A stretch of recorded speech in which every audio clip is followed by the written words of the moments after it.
Salutations, Legion of Doom. Welcome to Podcast The Storm, where social awkward outcasts, crazy weirdos, and all of our nerds convene, talk, and debate all things pop culture. With me, as always, is my host, the Nerdy Cortex, aka the Authenticator, Dalton L. Mortimer.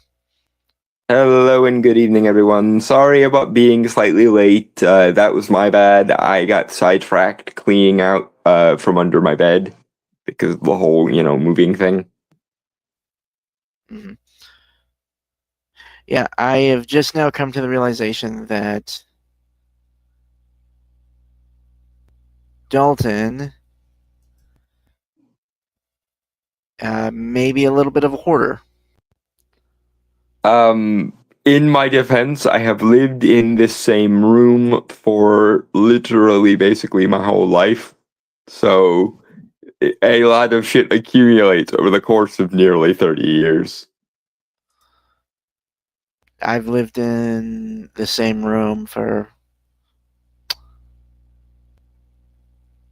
15 years, I think. And I've kept it pretty sparse. Uh-huh.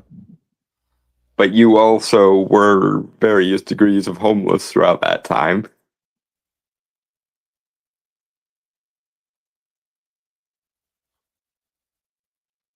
Why the fuck you gotta bring that up, motherfucker? I'm just saying it's not that you wouldn't have accumulated shit, it's that you didn't have a surplus of shit to accumulate. Because your life was fucking world's smallest violining for a significant portion of it.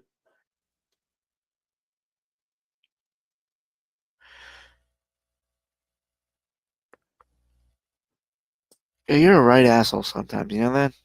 I am aware, and I warned you. It is almost literally the first thing out of my mouth whenever I meet someone that I might consider of having as a friend.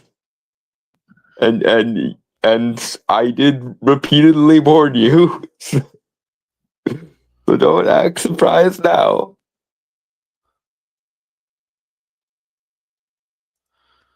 Anyway. So this is originally from Kotaku.com. Anti-extremism game accidentally spawns far-right cute goth e-girl meme. A government-backed visual novel fails at its one job.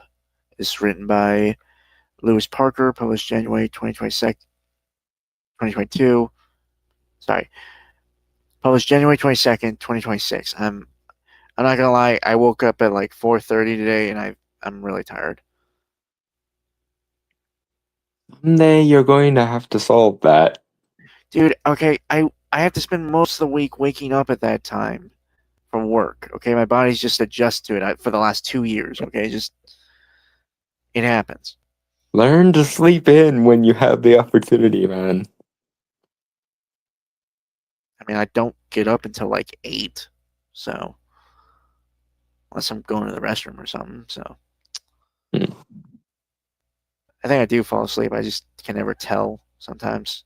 I don't dream a lot, so it's hard to tell when I'm like actually sleeping or just sitting there in the dark. If we lived closer, I would offer to lend you a couple of my sleeping pills for your health, but unfortunately, we don't live close enough to make that feasible. I don't need sleeping pills. Plus, I feel like that's kind of not a great thing to do. If my friend is exhausting himself for no good goddamn reason, then I'm going to help him by whatever means are at my disposal.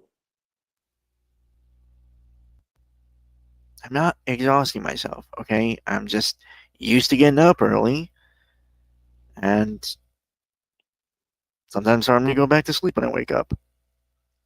Which leads us back to you need to learn to sleep in when you have the opportunity. Okay, unlike you, I have fully functioning limbs, and I have a lot of energy to burn off. Well, that is another issue that needs to be addressed at some point.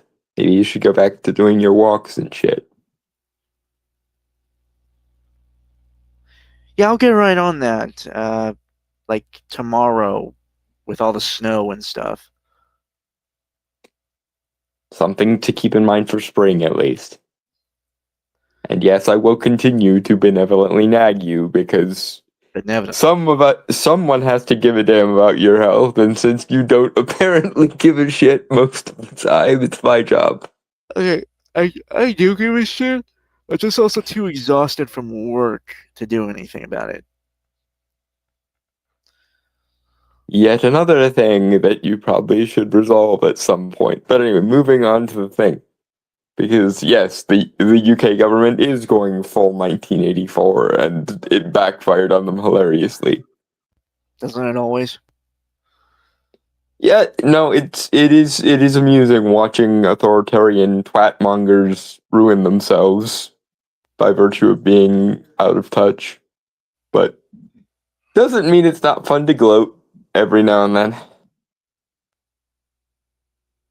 Okay.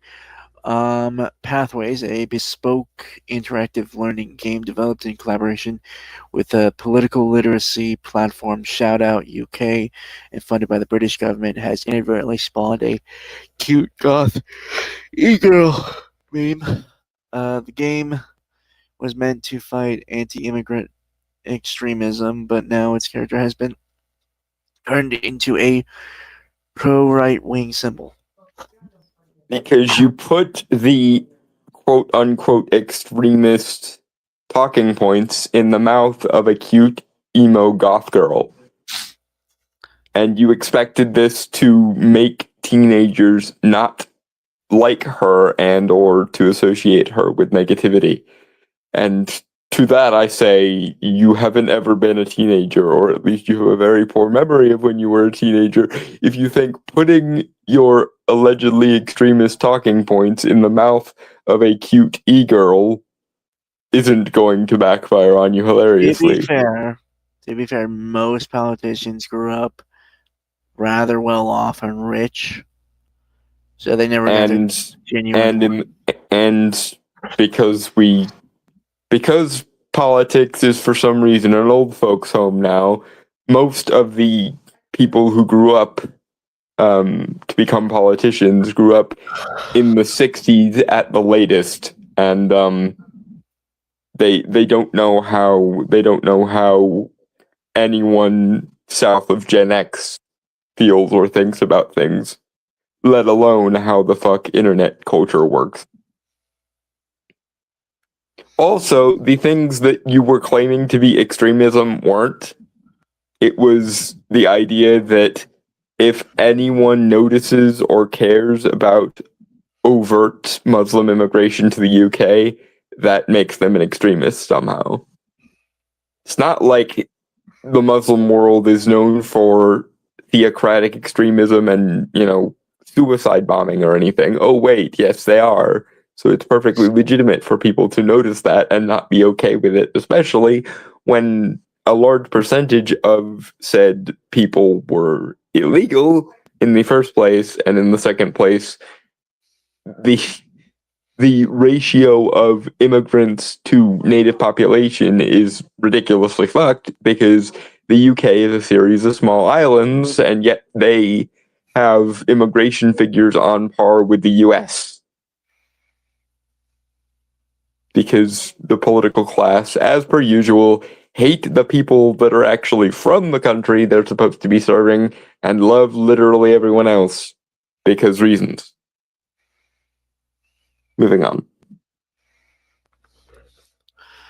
Designed by the Hull and East Riding of, developed by the Hull and East Riding of Yorkshire Council in collaboration with Shoutout UK. Pathways is a bare bones visual novel web game that puts you in the shoes of Charlie, a college-aged boy or girl who has a terrible habit of running into bizarre political radicalization scenarios. It's being touted as a tool that teachers can use to combat the promotion or advancement of an ideology based on violence, hatred, or intolerance. Again, Jesus Christ. It's not like, anti-immigration sentiment is not extremist. And again, the things that you claim are extremist or radicalizing are just the things that randomly happen to you randomly on YouTube and shit. You're basically pathologizing normal people with normal concerns, and you wonder why the allegedly extremist talking points that you put in the mouth of this attractive emo goth girl character wound up being lionized by the very same people you were trying to deconvert with it. It's almost like people who are out of touch and don't know how people think should not be in charge of convincing them of things or something. Moving on. the level head. Also, I just want to say, this sounds like a terrible fucking game. Yeah, it is. It is the single lowest effort video game I've ever seen. And that includes entirely text-based adventures like Zork and shit. Be fair, I don't mind visual novel games. I never really played them, to be fair. This never interests me. Because mostly they're like romance stories, which would be up John's alley, mind you. But yeah, I don't know. It also apparently had terrible servers because everyone who tried to like react to it or play it on stream ended up waiting longer for it to load each like slide than they did actually playing the thing. So I'm not sure where all the money that Shoutout UK and the British government is spending on this went. You want my guess? But it sure didn't go to the actual game in any meaningful way.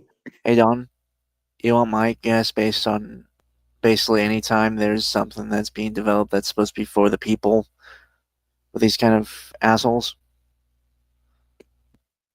Go ahead.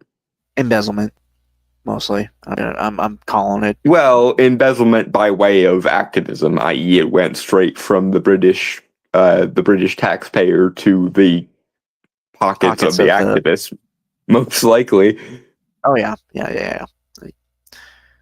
Because they spent like millions of dollars on this, or millions of pounds rather, and you could literally make a better game in Windows fucking Movie Maker. I am not kidding you. So I'm just trying to think, like, what kind of visual novel game I would make. Now that I'm thinking about it, before I gotta look into like what makes up a visual novel game. Usually, it's a choose your own adventure style format.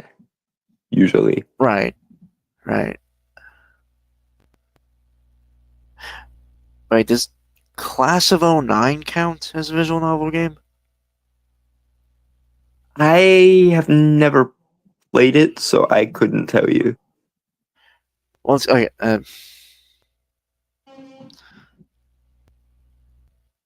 I've seen playthroughs of it, or at least clips of it. It's funny in the fact that it captures that late 2000s kind of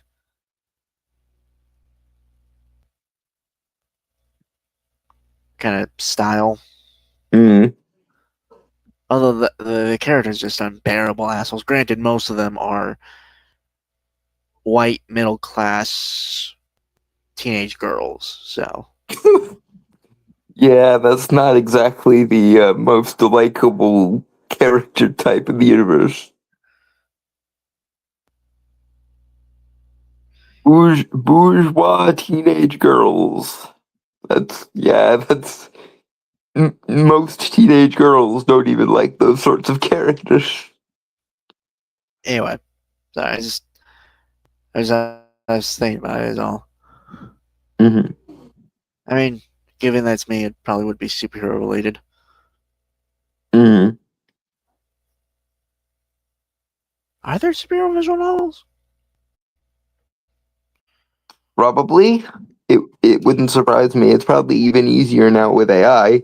Speaking of which, they didn't use any of those resources in this game either. So again, my guess is whatever money they didn't spend on the game itself, they pocketed. Because governments tend to overspend on literally everything they do anyway.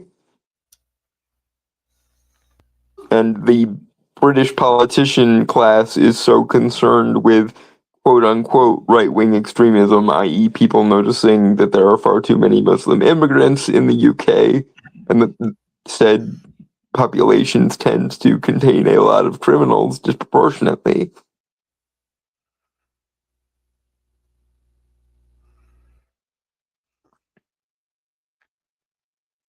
That they fucking devoted millions of taxpayer pounds to it.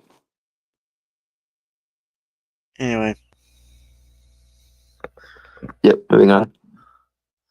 level-headed critique of Pathways is that its content and choices are sparse. The idea that a minute-long PowerPoint slideshow style narrative could fully address extremism and radicalization is laughable, but the railroaded, overly domineering choices will doubtlessly also come off as ham-fisted to the same people it's meant to reach. Yeah, because no matter what kind of person you're talking about, nobody likes to be how do you do fellow kids. And this is basically that on steroids.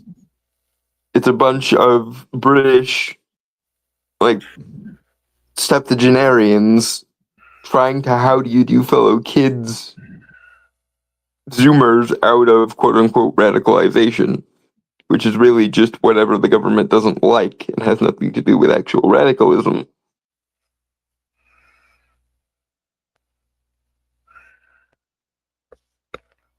It also, the plot of the game is basically 1984, but you're supposed to want Winston to get re-educated. Like, Charlie is basically the Winston Smith character from 1984, and Amelia is basically Julia from 1984. The difference is you're supposed to want Charlie to get re-educated. Apparently, according to the people that made this game. Moving on. Yep, moving on. Instead, it's the online right that's propelled Pathways into memedom. The result has been the sudden influx of AI-generated cute goth e-girl fan art, if you can call it art, in some corners of the internet based on Amelia Pathways' racist yet alternatively styled antagonist. Again, you put your quote-unquote extremists talking points in the mouth of a cute emo goth girl. And they're targeting this at like kids from the age of 11 to like 16. Which again, if you remember what it's like to be a teenager or even a preteen with any sort of romantic infatuations, it's unsurprising that the allegedly quote unquote extremist goth girl would become a waifu essentially. Especially because the things she was advocating for in the game aren't actually extreme, they're just things that the British government doesn't like, which aren't the same thing.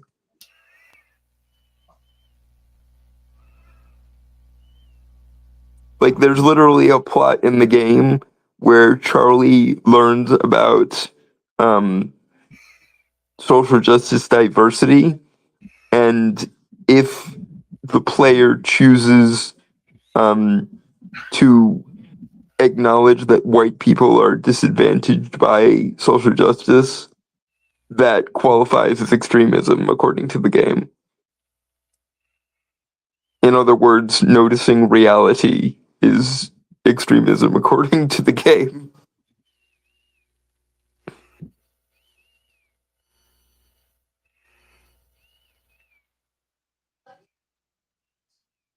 Moving on, or Yep, moving on. okay, sorry. Sometimes you do those pauses, and I think you're done. Yeah, sorry, go ahead. Yeah, okay. She exploded in popularity on alt-right leaning subreddits like r/Asmergold, who immediately saw a vision of their perfect woman, and immediately, as a result, the meme spread to X. Since then, users have been making Grok work overtime, generating hundreds of million images for the platform's far-right crowd to enjoy. Asmongold is not alt-right. He is a libertarian centrist, my dudes. Also, alt-right implies, like, pseudo-neo-Nazi polo shirt wearing ethnonat shit, and the alt-right as an actual legitimate self-identifying faction hasn't existed since like 2017, when people like Richard Spencer, JF Garapi, and I think it's Edgy Spinks, who was the other crazy alt-right dude, became essentially a laughingstock of the internet. The only people who still even remotely care about the alt-right are you guys, because they're the closest thing to Nazis you can find when you go looking for them. But yeah, no, Richard Spencer's been a joke since at least like 2017, maybe 2018. And so has everybody else who's actually a self-identifying alt-righter. Because almost literally no one wants ethnonat shit.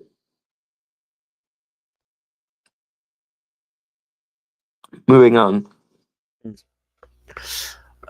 Some of the blame here lies with whoever designed Pathway's artwork, making a goth-adjacent female racist to be the only character in your game with a distinctive design, and then having them become more attached to the protagonist if they choose to support anti-immigration ideas and policies was certainly a choice. I can't help but feel that whoever designed Amelia has clearly never met a teenager before. That being said, the Reese/Amelia meme on the r/Chainsaw Folk subreddit is very, very funny. Okay. And again, the things that the game frames as extremist is noticing that Muslim immigrants commit more crimes than native British people, for example. Fuck. What happened? I accidentally deleted in the favorites bar the second article instead of the first. Oh, God damn it.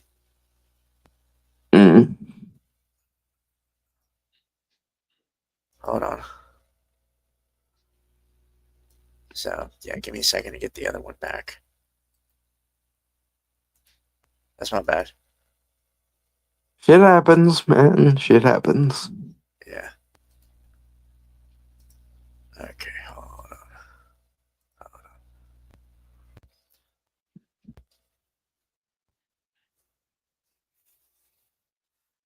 Nope. Oh, yeah, that was the end of that article.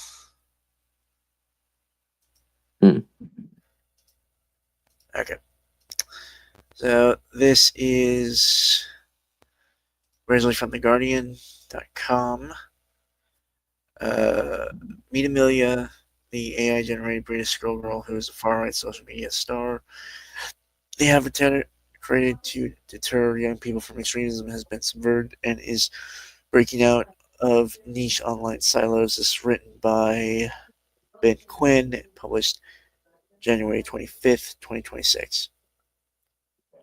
Yeah, that's not subversion, my dears. That's just you not liking what real people like and assuming that you should be able to dictate from on high what real people like. It's the out of touch boomer how do you do fellow kids thing, but with extra moral fervor added because the UK government are a bunch of self-hating morons.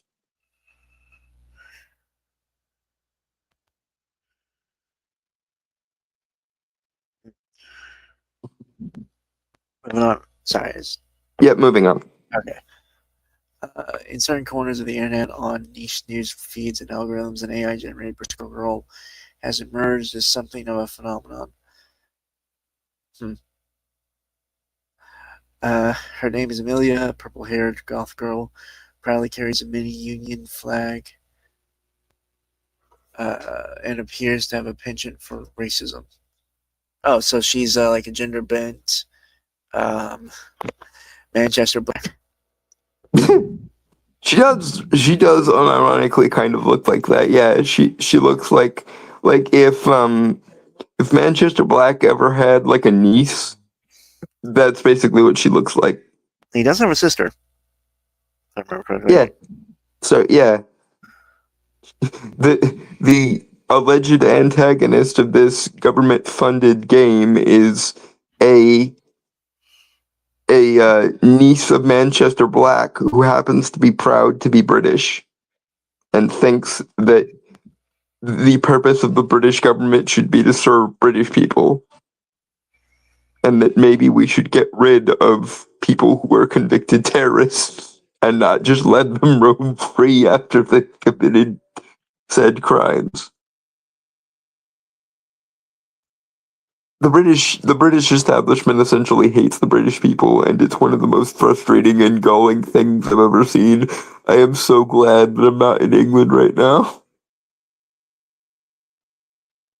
The British government has literally framed the English flag as a terrorist flag in England.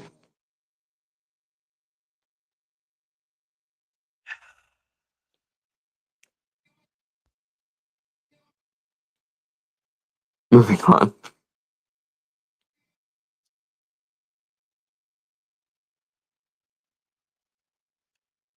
If you aren't familiar with Amelia, the chances are you will soon encounter one viral meme or another inspired by her on Facebook or X, where her reputation is growing.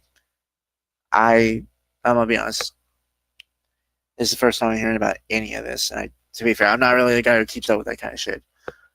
Mm. Also, I've just been too busy with work to give a shit about politics. Which, according to the British government, probably makes you an extremist.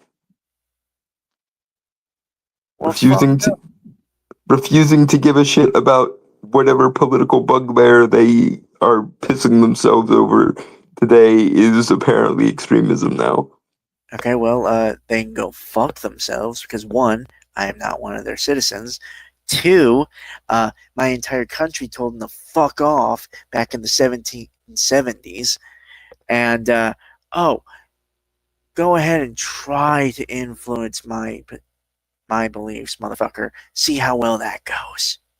Also, small print, far be it from me to be a extremist UK government, but call me crazy, the job of the British government should be to serve British citizens.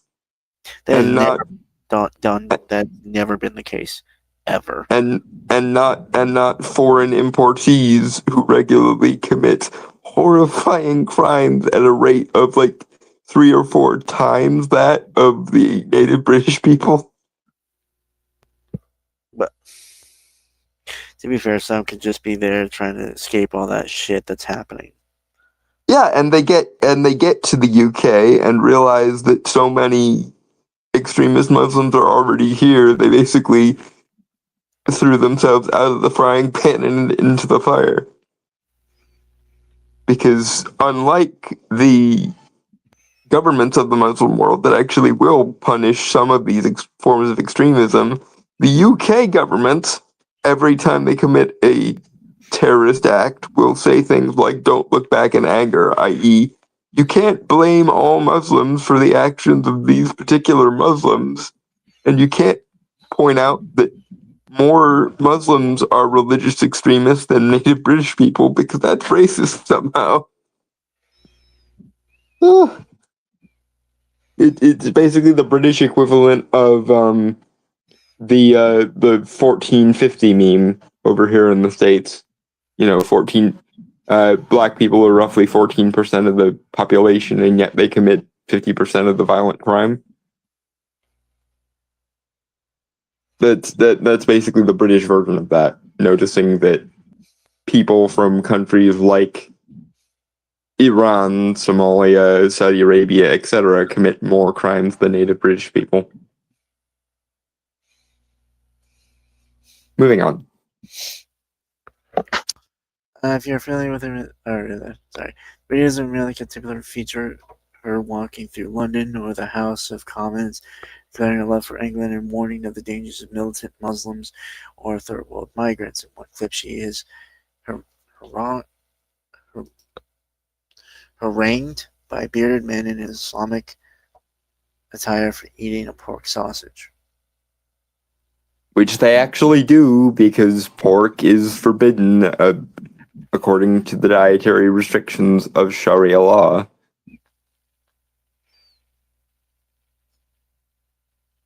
That's the thing. The reason why these memes are more popular than the memes you tried to intentionally create is because y'all are a bunch of out of touch moralistic boomers who don't know what it's like growing up in today's societies. And you know so little about the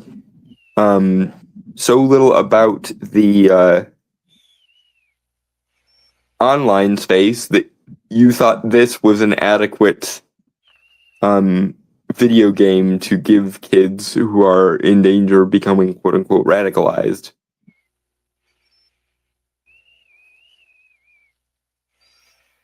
I'm neither surprised nor sad that you are getting what you essentially deserved from this, because one, you can't how do you do fellow kids people into submission, and two, if you're going to try, you actually have to know what people think.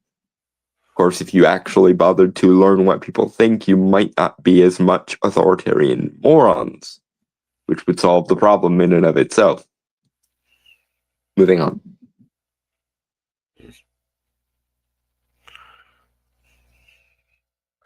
Alright, if you're familiar, sorry.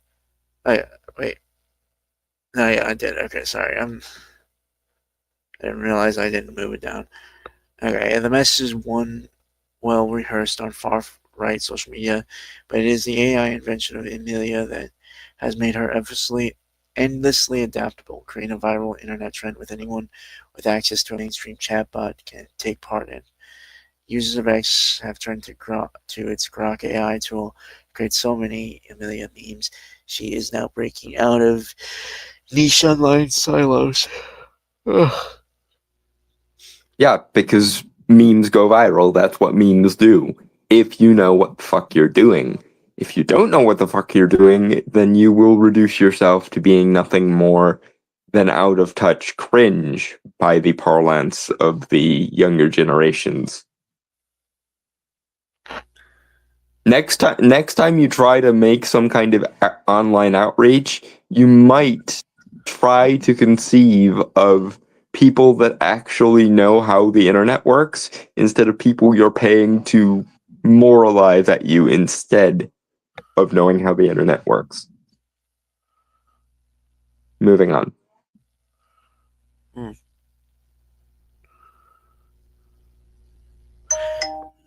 Alright, the origins of the character are ironic, to say the least. An early iteration of Amelia began life in a counter-extremism video game funded by the UK Home Office and created to deter young people aged 13 to 18 from being attracted to far-right extremism in Yorkshire.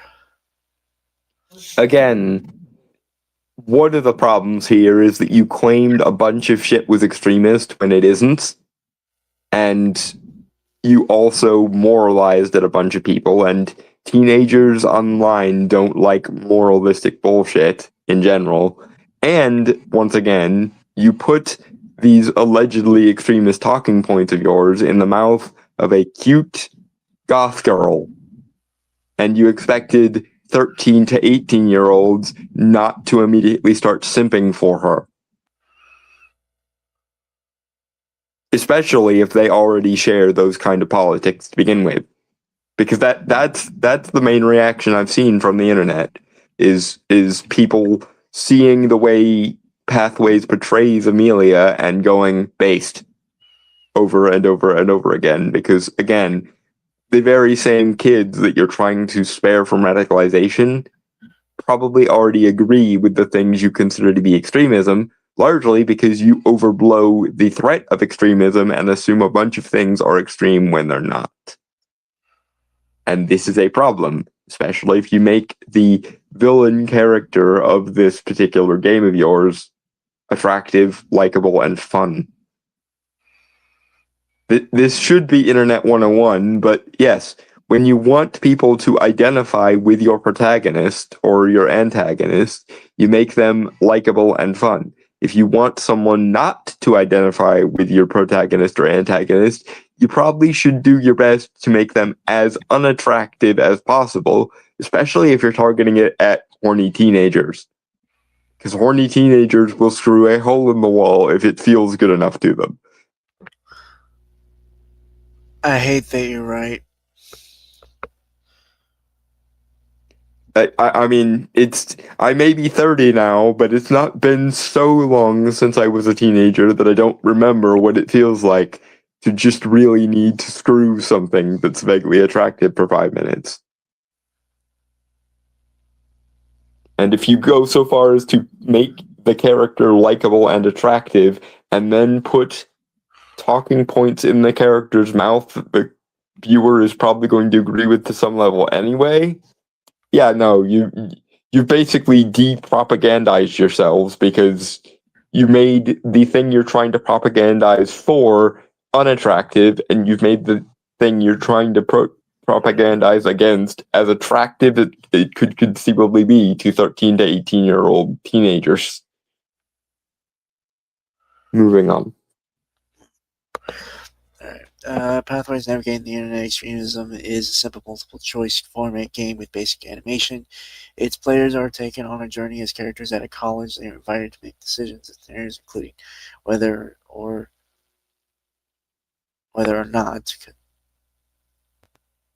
download potentially extremist content or join an Amelia character on a rally organized by a small political group protesting against changes in society and the erosion in British values.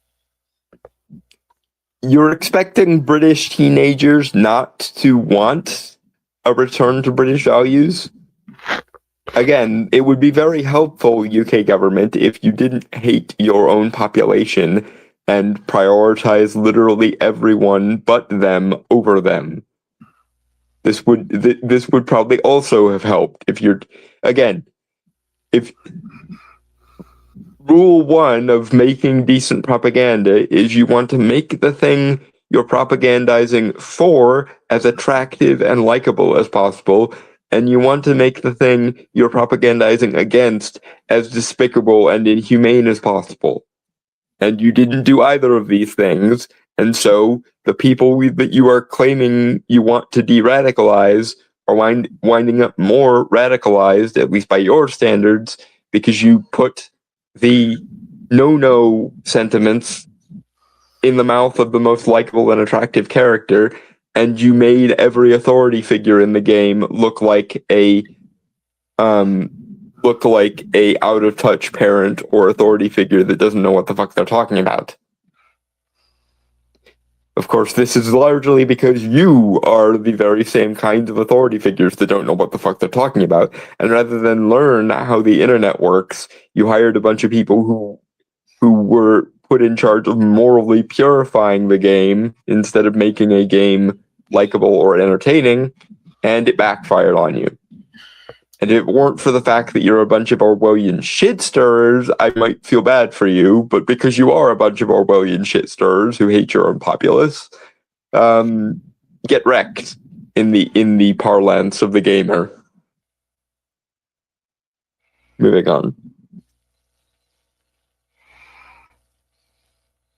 All right. Certain scenarios simulated in the game result in a referral under the British government's Prevent counterterrorism program. However, it is a subversion of the Amelia character that has exploded across social media channels in a way that has astonished even the creators of the original game. Among the plethora of increasingly sophisticated AI-generated iterations are a manga-styled Amelia, Wallace and Gromit version, and AI-generated real-life encounters between her and the characters of Father Ted or Harry Potter, accompanied by racist language and far-right messaging. In other words, by the way, if you make enough wrong choices in the game that they force you to play, if you get referred to Prevent, you'll be referred to an anti-terrorist task force and re-educated. Because apparently these people looked at 1984 and thought that O'Brien and Julia were the good guys and Winston was the bad guy for questioning Big Brother.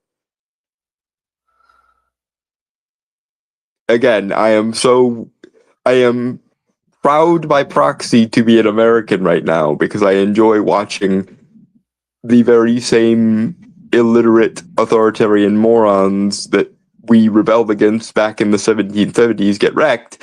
But as someone who actually does like and care about British culture and want British culture to be preserved so that I can go and maybe have some fun being a tourist in England someday, I'm so sorry, my friends across the pond. I'm so sorry you have to live in Orwell's nightmare,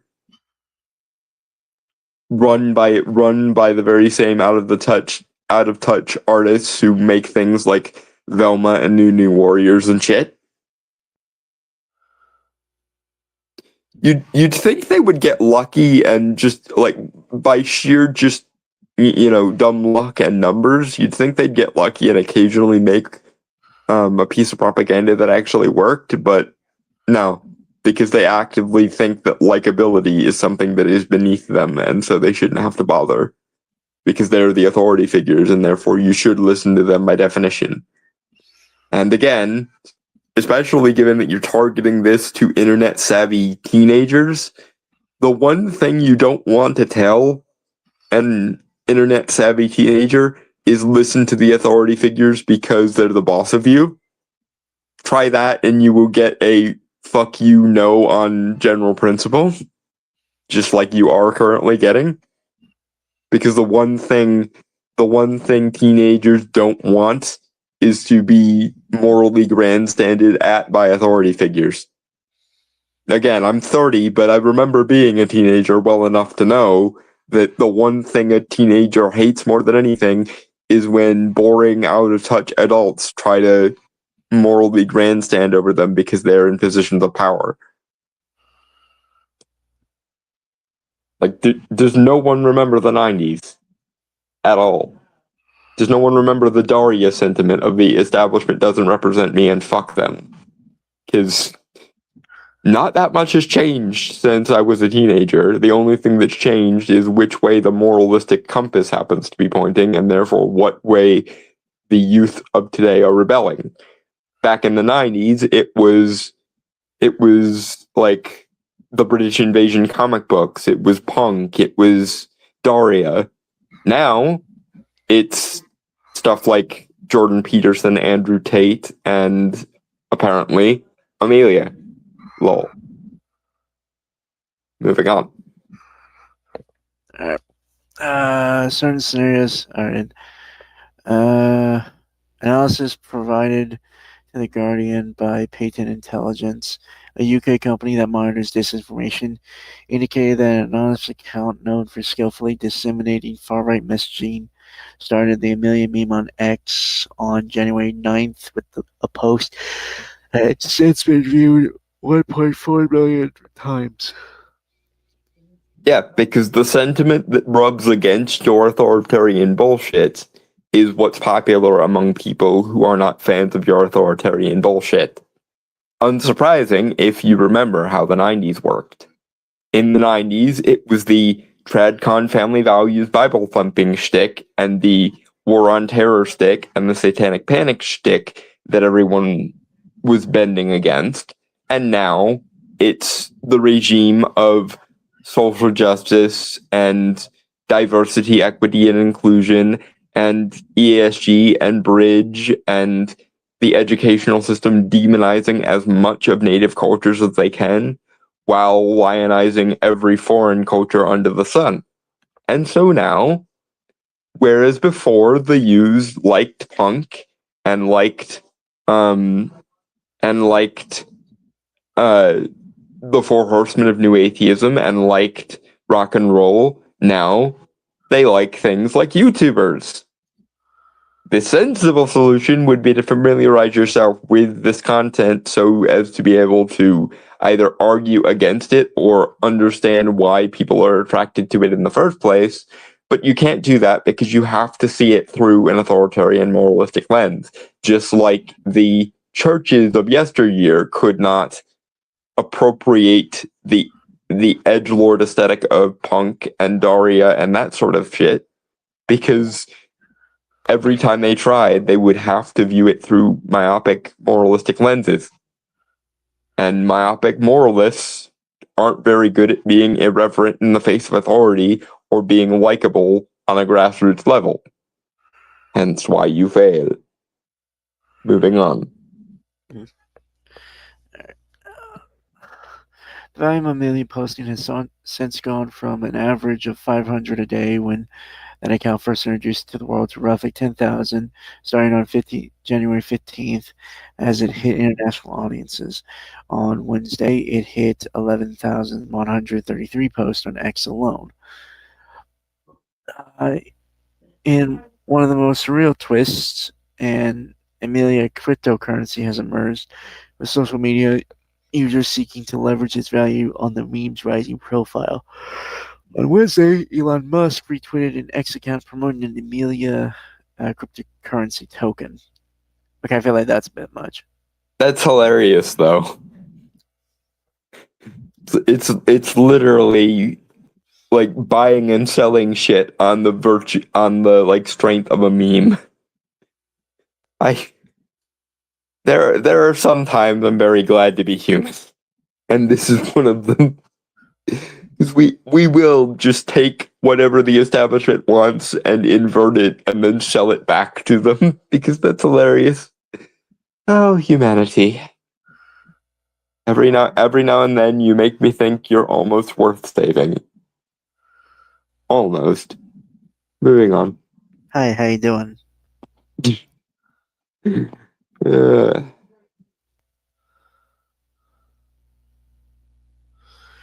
All right. What we're seeing is the monetization of hate, said Matteo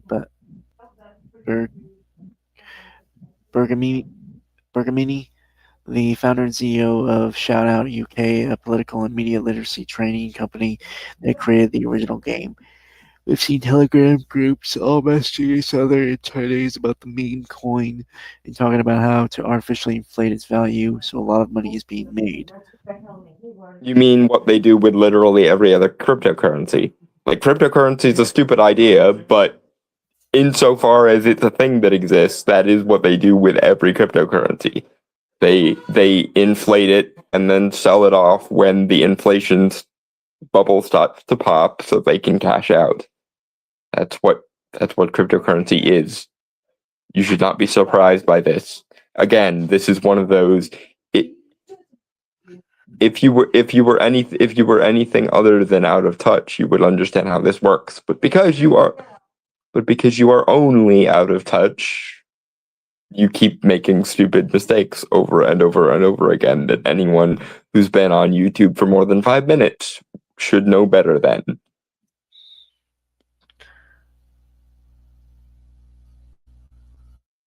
Moving on. Okay. Yeah.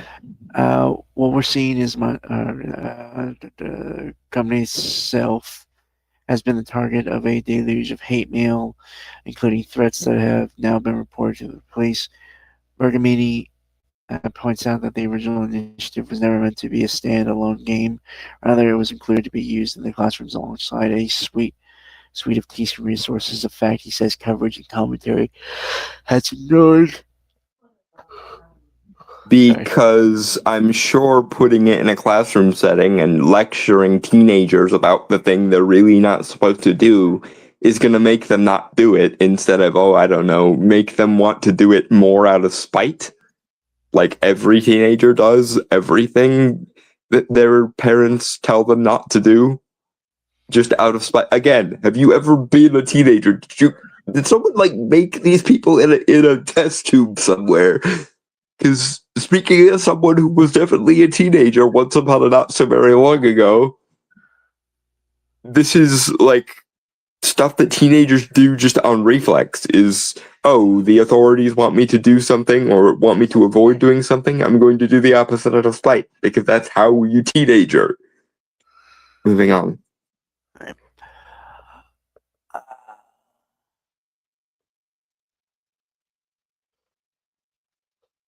Sorry.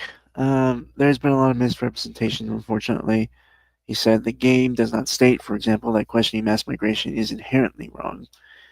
Others suggest the initiative had backfired, not least by casting a cute goth girl as a negative character, leading her to inadvertently becoming a focus of admiration. But Bergamini said the game, which used feedback from focus groups with young people and was developed with a specific local threat picture in mind, continued to be used, and feedback from schools and others was positive.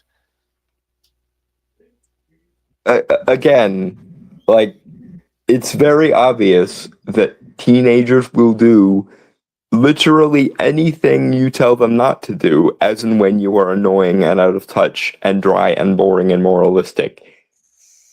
Frankly, if you wanted teenagers not to do this, make it as pervasive as possible so that they bend against it. It's called the Streisand effect, because back in the 80s, Barbara Streisand was considered a really controversial singer by moralistic morons, but every time magazines and newspapers would run a thing about how scandalous Barbara Streisand was, Barbara Streisand concert tickets kept rising and rising and rising through the roof. And this works the same way.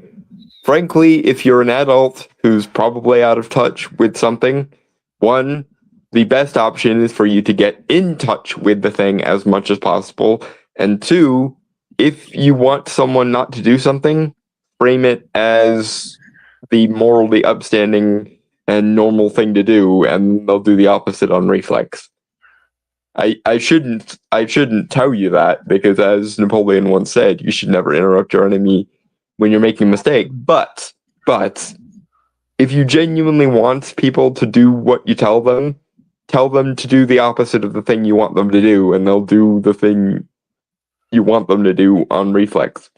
But if you only ever morally grandstand about the shit you do want them to do, they will do the opposite of that out of reflex. Like, I'm pretty sure that DARE and all those other like anti-drug stuff in schools when I was growing up, I don't know if Brainstormer had that as well, or if it was old by the time What? By the time he came up. But I'm sure it? all those DARE, the anti-drug thing. That was you. Oh, dear God. A better question of what they didn't teach you is, what the fuck did they teach you? I have no fucking clue. Kids, like, I thought that my educational system was already pretty fucked growing up, and that most of the things I actually learned that were useful, I learned on my own fucking leisure reading time. But it appears to have gotten worse in the span of about 4 years' time, because apparently Brainstormer got an even worse education than I did. Then again, I'm also from a rural-ass middle-of-nowhere town that time forgot, and Brainstormer's in the middle of an inner city, so that might have something to do with it as well. But dear God, the educational system is infinitely more fucked than even I was aware before meeting Brainstormer. Moving on.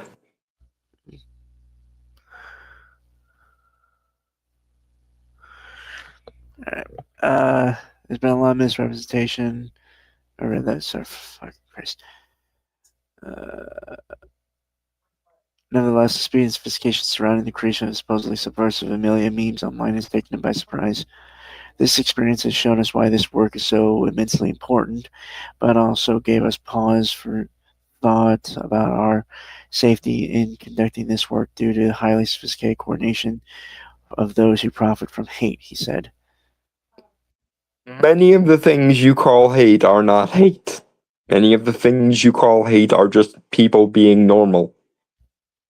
And much like the TradCon evangelicals of yesteryear, if you demonize everything fun, everything organic, and everything normal, all you're doing there is painting yourself as public enemy number one.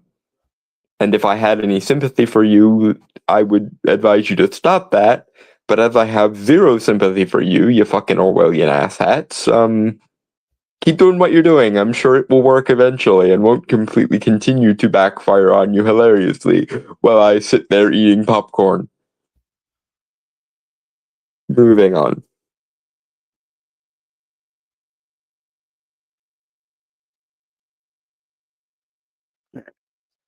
I'm going to butcher this. Siddharth Katarama Krishan, an analyst at the Institute for Strategic Dialogue, ISD, said, "We have seen the meme having a remarkable spread and proliferating among the far right and beyond, but what's also been of note is how it is now international. In a way, it gets to the heart of, well, okay." Why is an organization like the whatever of strategic dialogue, why does that even exist? It's like the diversity consultant thing. This job should not even exist. You would actually be better off just asking people what they thought and not baking everything in these quasi-academic assumptions. But then again, like I said, the old Napoleonic razor of never interrupt your enemy when they're making a mistake. So I guess I should be encouraging you to be even more out of touch and toffish and moralistic, because the more out of touch, toffish, and moralistic you are, the easier it is going to be to wreck your shit. And I want to wreck your shit, so maybe I should be advocating for you to do more. Moving on.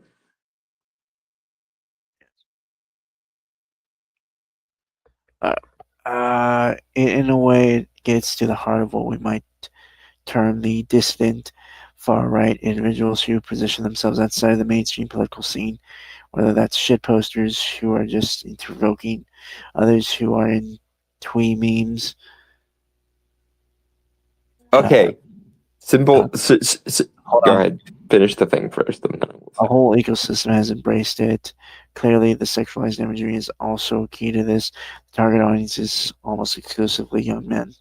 Okay. Okay. Here's the rub. It's not just right wing. It's literally everyone and anyone who's against the establishment, because the establishment is fucked. Like, we may disagree on how the establishment is fucked and why the establishment is fucked and what to do about the establishment being fucked, but everyone from academic agent all the way to Hassan Piker can all agree that the establishment is fucked.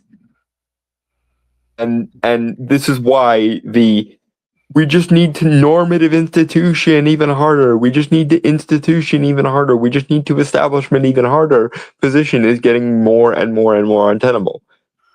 Because everyone who has a pulse and pays any amount of attention at all or no amount of attention, all can acknowledge and agree that the establishment is fucked. We disagree on means, motives, and methods about how to unfuck the establishment or how to replace the establishment with a better establishment, but we all, like the lot of us, except for the normative institutionalists, can agree that the establishment is fucked.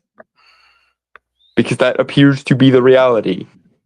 Every aspect of the establishment is bureaucratized to the point of redundance, is competency crisis to the point of uselessness, is elitist to the point of anti-meritocracy, is ideologically and institutionally captured and long marched through to a fucktarded degree. Everyone acknowledges that the establishment is fucked, and no amount of insisting that the establishment is the only way to do anything is going to dissuade anyone from the understanding that the establishment is fucked. Because again, it doesn't matter if you are a flag-waving anarcho-communist or an ANCAP or a traditionalist or a libertarian or a Scandinavian-style social democrat or a fucking anarcho-primitivist. Everyone knows that the establishment is fucked. That's the one thing that everyone agrees on, and that populism is probably the solution to same.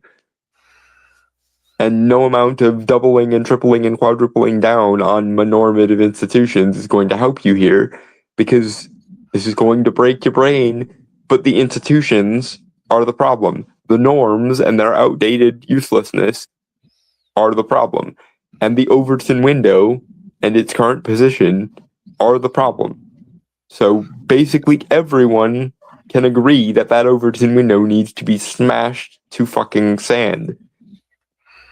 And no amount of doubling and tripling and quadrupling down on the Overton window is going to do anything but make people hate it more and make people more convinced that a populist uprising against the Overton window to smash that Overton window to powder is based and correct and should be done from every angle and as many angles as possible. Moving on. Alright, the Home Office said Prevent had diverted nearly 6,000 people away from violent ideologies. It added that projects such as the Pathways game were designed to target local radicalization risk and were created and delivered independently of government. Yeah, all you're going to do there is strive and affect the shit out of the things you consider to be right wing and radical. Because again, the more boring and insufferable the normative institutions are, the more every irreverent strain in society is just going to essentially hunt them for sport. Literally everyone, and especially teenagers, are going to look at that and go, I am now going to deliberately do the thing you don't want me to do because it will fuck with your shit, and I hate you. Again, I can't believe that anyone who's ever been a teenager is seriously this clueless on how teenagers work or how people in their early 20s work. Moving on.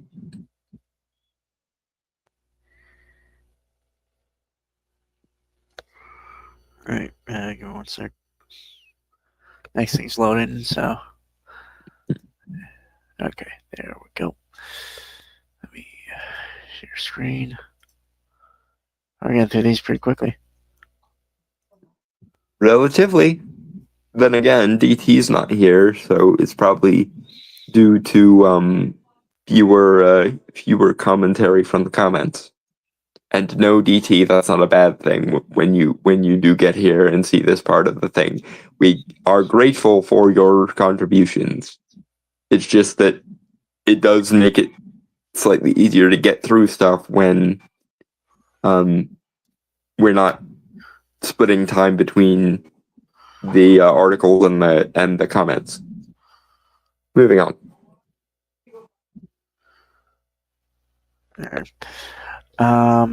This is originally from thegamer.com. You're right to be mad at Warhammer's new custodies, but not for the reason you think. This is written by Ben Sledge, published January 19th, 2026. Okay.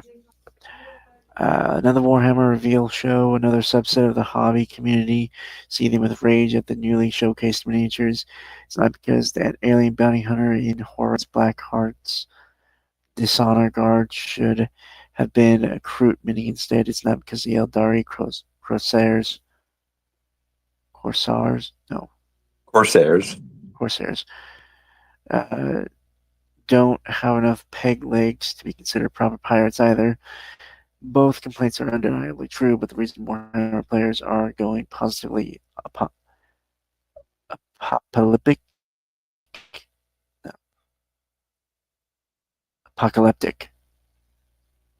online this time around, they're mad at women again. Following on from the Femstodes debacle in 2024, wherein Games Workshop retconned the Adeptus Custodi to no longer be an all-male force of super soldiers, the biggest miniatures company in the world has now created 2 more miniatures of Fem presenting Custodies. Naturally, the internet's worst people have decided that this is an insult to them specifically and are throwing their boys out of their truck because their special only boys club is being invaded by women, gasp horror, etc. No, my dear, there are already all-female factions within Warhammer. There's the Dark Eldar witch cults, there's the Sisters of Battle, the Sisters of Silence, and the Sisters of, I forget what the other one is, but there are already entirely female factions within Warhammer.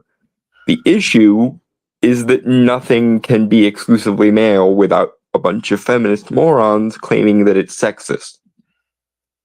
So instead of prioritizing in-universe consistency and what the fans want and what actually sells, they've browbeaten GW into doing things not for in-universe reasons or even marketability reasons, but for moral reasons. And people don't like lore and world building and marketability being fucked by arbitrary external moralizing. Moving on. These changes are nothing new for Warhammer. The people seem to forget that Games Workshop retcons Warhammer all the time. Necrons have personalities right now, resulting in one of the best 40k novels ever written in The Infinite and the Divine. Speaking of novels, The End and Death literally wrote the most iconic scene in all of Warhammer at the culmination of the 70-plus book series.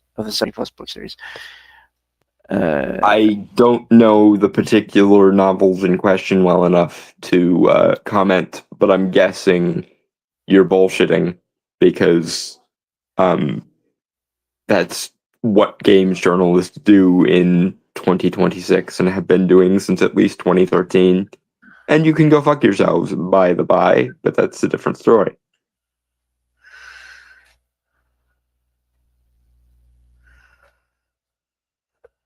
Moving on. Yeah. Primarchs used to be just normal blokes in fancy armor, Snotlings used to control orcs with their minds. There were Half Eldar outside fan fiction. Listen, I'm gutted that it conveniently forgot about the evil Empress Margaret Thatcher stand-in to oppose striking dwarf miner Arak Zargul, Arthur Scargill in the Macbeth adventure. Why don't I hear you shine about that? Because it was released in the 80s and nobody cares anymore. 80s schmadies. Okay, because the 80s was a while ago and it was before a consensus of Warhammer lore was really established. But the lore has been established since the mid-90s and for the most part has been left alone in major terms since then. But you're going back to Rogue Trader and fucking 2nd edition Warhammer, trying to create a false equivalency between adding a completely different set of lore to an already well-established faction. And again, this completely ignores that there are entirely female factions within Warhammer lore that female players are more than welcome to play, and not to mention there are a bunch of female Warhammer enthusiasts who like the lore exactly the way it is and don't mind playing with male gendered models in their Warhammering. But instead of that, instead of prioritizing their core audience and the people that buy the majority of the things, GW, a British company, which I didn't intend for this episode to be so British heavy, but it is, coincidence is coincidence. But yeah, GW, much like a large part of British society, as we just went over, hates itself and hates its customer base and wants a morally better one. And so they will change and bend over backwards any lore they want to make their setting more moral, no matter how many people it pisses off and how much it tanks their fucking sales. Moving on.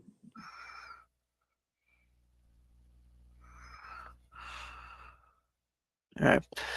I could joke around all day, but the truth of the matter is a bunch of misogynists who like to pretend this hobby is still a male-exclusive war game are shouting very loudly, and it's incredibly annoying.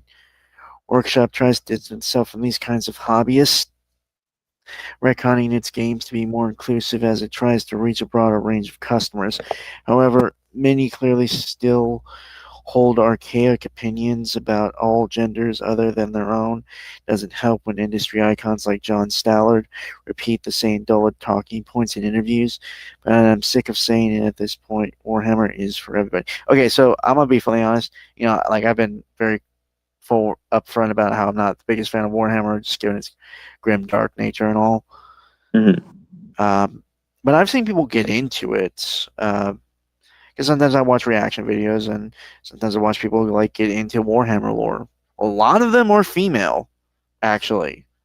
Yeah, and there's nothing misogynist about wanting to keep the Space Marines and the Custodes specifically all male, because again, if gender is important to you for whatever cockamamie fucking reason, and by the way, I will say this as many times as I have to, most people with actual skills, merits, or personalities worth speaking of don't hyperfixate on gender and demographic information. It is the least important and least relevant part of a person's personality if that person actually has skills, aptitudes, and personalities to speak of. The only people who hyperfixate on demographics are illiterate, useless morons with no talents or skills to speak of, and therefore they will fixate on their gender and their demographic information basically because they have nothing else going on in their lives or nothing else that makes them special. But by the way, yes, there are entirely female factions within Warhammer, and none of those allegedly misogynistic people have any problem with the Sisters of Battle, the Sisters of Silence, or the Eldar witch cults, for example. Or the fact that while Slaanesh is gender fluid, to use a modern terminology, most of the time she is referred to as a she. She is referred to as she who thirsts. So even Chaos has a almost entirely female-centric faction in the Cult of Slaanesh. So there's that. There are entirely female factions within Warhammer. What people are asking for is that we don't retrofit the lore for moral reasons, and in so doing, cheapen the Custodes and the Astartes. That's what people are asking for. They're saying there are plenty of places in Warhammer for women to be, and there are even places that are gender neutral, like the rank and file soldiers that I can't remember the names of at this particular juncture, but those... Guardsmen. Yes, thank you. A person of any gender can be in the Guardsmen. You just can't have that with Space Marines and Custodes, because Space Marines and Custodes are based on gene seeds, and all of the starting gene seeds were male. So even if you did somehow have a female person in the role of a Custodes or a Custodes or an Astartes, their biology would be rewritten on a genetic level to be more masculine. Not to mention there's a good reason to use mostly male people in the Custodes and the Astartes, because the process by which that gene seed is incorporated tends to kill anyone who isn't in the top 1% of physical durability. Because unsurprisingly, having your genes rewritten on a cellular level and turning into a super soldier as designed by Cronenberg tends to fucking kill people. In the same way that, to use another example in another franchise, there aren't that many female Witchers in the Witcher books because the trials of the grasses tend to thin the herd, and only the most sturdy and most durable people in question tend to survive. And as you know, speaking of Witcher as an analogy here,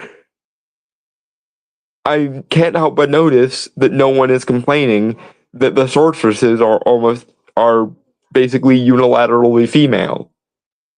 No one is complaining that there's no male sorcery cult equivalent. That male magicians are a completely different thing in the Witcher books. But for some reason, the idea that having a faction that literally rewrites your genes to be essentially as close to a copy of something that pre-existed you as possible probably should stick to males, because the original progenitors were males, and male physiology is more physically durable, thus more likely to have a higher survival rate if you use primarily males.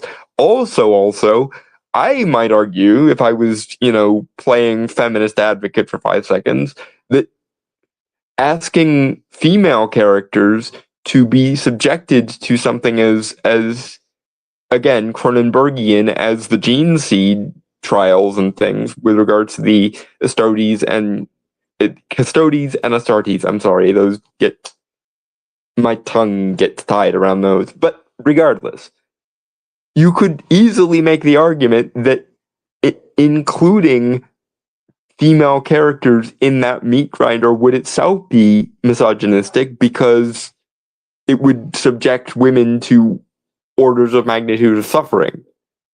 Now, mind you, I, as a men's rights advocate, am looking at that and going, it's funny how framing things as harmful to women is always more marketable and more palatable to people than pointing out that nobody seems to give a fuck that men and boys have to undergo this bullshit in universe.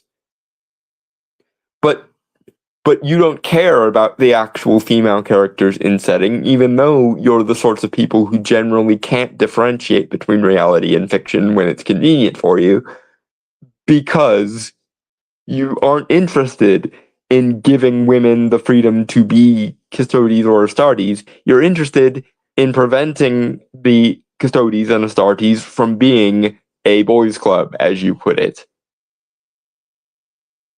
And again, even though there are gender-neutral factions like the Guardsmen, or entirely female factions like the Sisters of Battle, the Sisters of Silent, and the Eldor witch cults.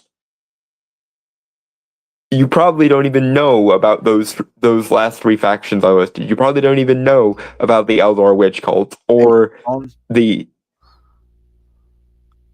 various fucking monastical orders that are entirely women. You just want the Custodes and Astartes to include women because they're the most marketable one, and you can't cope with it not being a boys' club. Anyway, moving on. You were repeating yourself. Yeah, moving on. Real problem with Warhammer's new Custodes. I'm not particularly invested in the Adeptus Custodes. The fact that the Emperor's legions of super. Okay, this dude doesn't know how to fucking write. Yeah, it's startling how often these pompous pricks who use $5 words like it's going out of style don't know how to actually use them.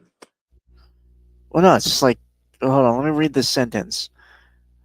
The fact that the Emperor's legions of super have even superer siblings There should be a word there, super something, right? Or it should be pluralized to supers, a la like The Incredibles. No, I don't think that works here, but I get what you're trying to say. Yeah, but either way, whether you add a suffix to the super or you keep it simplified down to supers, there either way that would work better and more organically off the tongue than just super. And again, it should either be supers, as in the like universal term for super anything, or it should be super soldiers. Probably would be the most organic word there. All right, let me start over. I'm not particularly invested in Adeptus Custodes. The fact that the Emperor's Legions of Super have even super siblings always seemed a bit silly to me, and the all gold aesthetic never appealed to my grim dark sensibilities. However, the new models look nice. This is the first time I think I've ever seen a Custodes mini and gone, huh. High praise from a heretic like me. Jesus Christ, this guy's a fuck. Yep, you're a moron, my dude. You're making these decisions entirely about yourself. Well, not about the. That's not even what I was critiquing. It's just like that came across as such a like tryhardism. Yeah, pretty much. I couldn't think of anything else. But yeah. Mm-hmm. Because being snarky and irreverent and ironic about everything is the curse of the journo in 2026. And people wonder why we have such little respect for journalists in general and pop culture journalists in particular. It's because so many of them actively hate the things they're forced to cover, and yet they feel the need to wax lyrical about them anyway. I mean, you just heard that guy talk about how he never cared about the Custodes, but now he's forcing himself to care about the Custodes because it's politically expedient to. Essentially. I mean, I've defended stuff I'm not particularly a fan of. This is true, but he started from the politics point of view and not the fandom point of view, which, if anything, is how you spot a fake fan.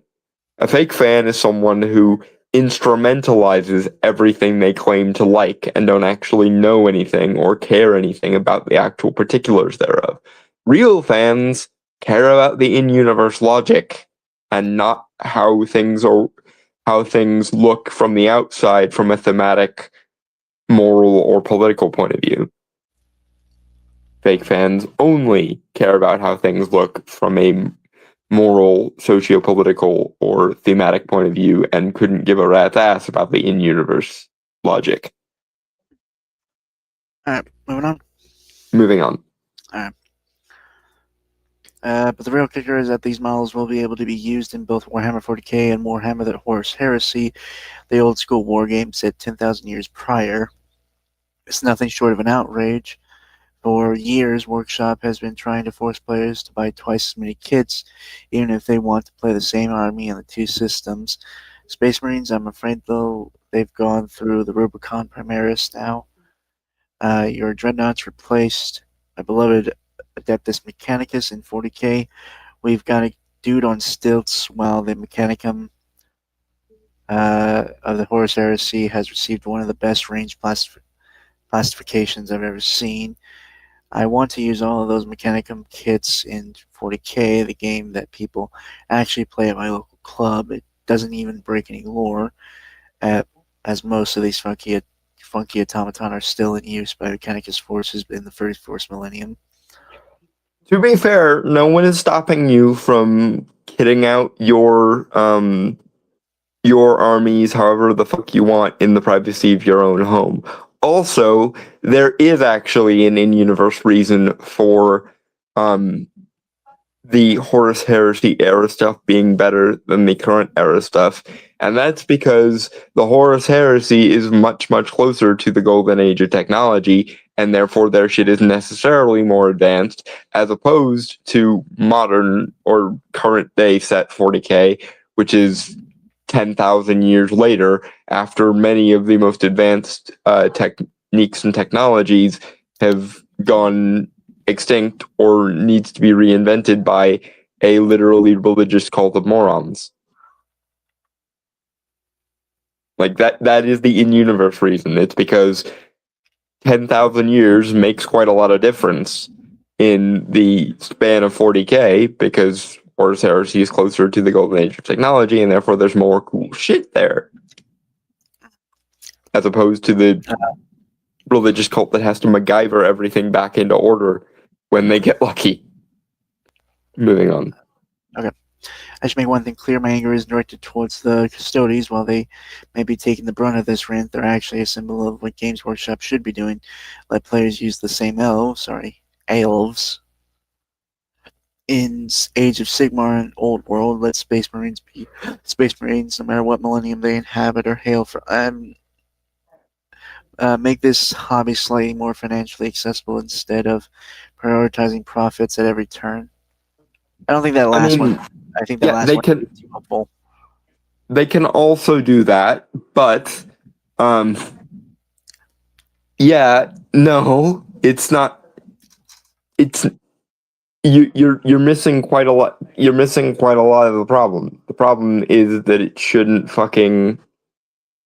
You shouldn't have to reinvent the lore in order to make this work. You can just buy whatever miniatures you want and run your particular war games however you want. No one is demanding that you only do things that GW would approve of. The problem here is you need the lore to change so that you feel like you have permission to do shit, instead of doing what everyone else does with regards to RPGs, or like tabletop RPGs in general, which is keep whatever works for you and homebrew the rest. I personally would like if GW gave even half of a shit about the Warhammer Fantasy setting, because I'm a lot closer to a Warhammer Fantasy fan than I am a Warhammer fan, even though I like both settings.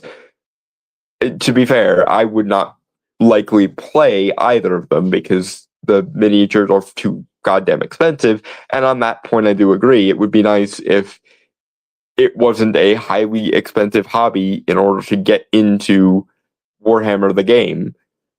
But my solution to that is eventually getting as many of the novels as I want and focusing on the lore of the setting, which is what I actually find appealing.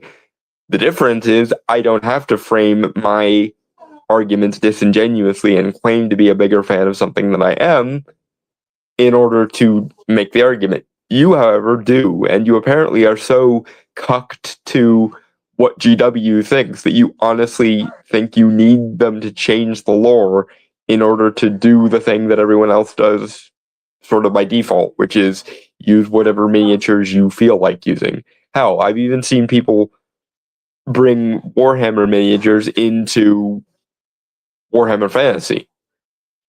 That seems slightly blasphemous to me, just because I like fantasy settings to be fantasy settings, but again, you don't need GW's permission to use the things in question however you want to use them.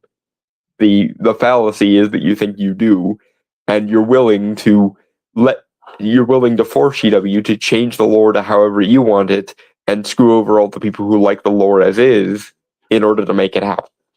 Moving on.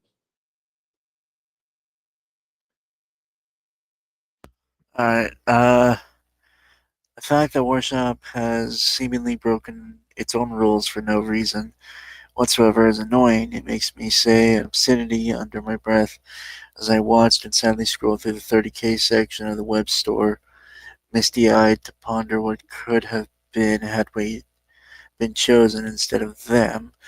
What it didn't do was make me shout at women online because I'm upset and I don't know any in real life. Okay, well, yeah, now this guy's come across as such a dick now.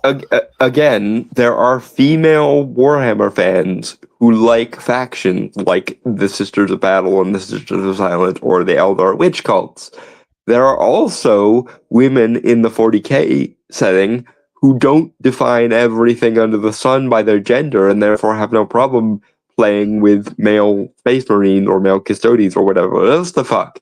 It's only the ideological feminists and the intersectional social justice types who insist that the lore be bent out of shape so that they can have a political soapbox to grandstand over. I agree that GW breaking its own rules is a problem, but I'm consistent in that belief. I don't think you should prioritize politics or morality over your in-universe logic. You should let the chips of the in-universe logic fall wherever they may, and if you want to change something, make the change good enough that people don't consider it a horrible retcon. That's the difference between a good retcon and a bad retcon. A good retcon actually improves the setting. A bad retcon does nothing but royally fuck over the setting. But in order to care about the quality of the retcon, you actually have to prioritize in-universe logic over sociopolitics, themes, and morality, and you apparently are incapable of doing so. So much so that you force GW to change the lore rather than just being willing to break the rules and homebrew shit for your own sake when you're doing your own wargaming. Moving on.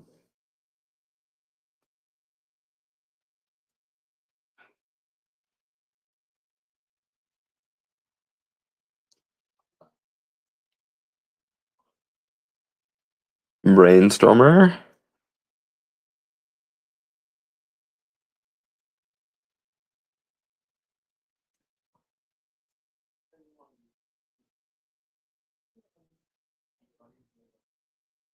No. Did we lose Brainstormer or did he step away to do a thing? I wonder. Hello? Okay. He's back. Hold on. Let me check my audio real quick. You're coming through fine now. I don't know what the problem was before. Well, I thought I was muted. I think my headset got a little loose while I was standing up real quick, so like the plug for it, you know. Yeah.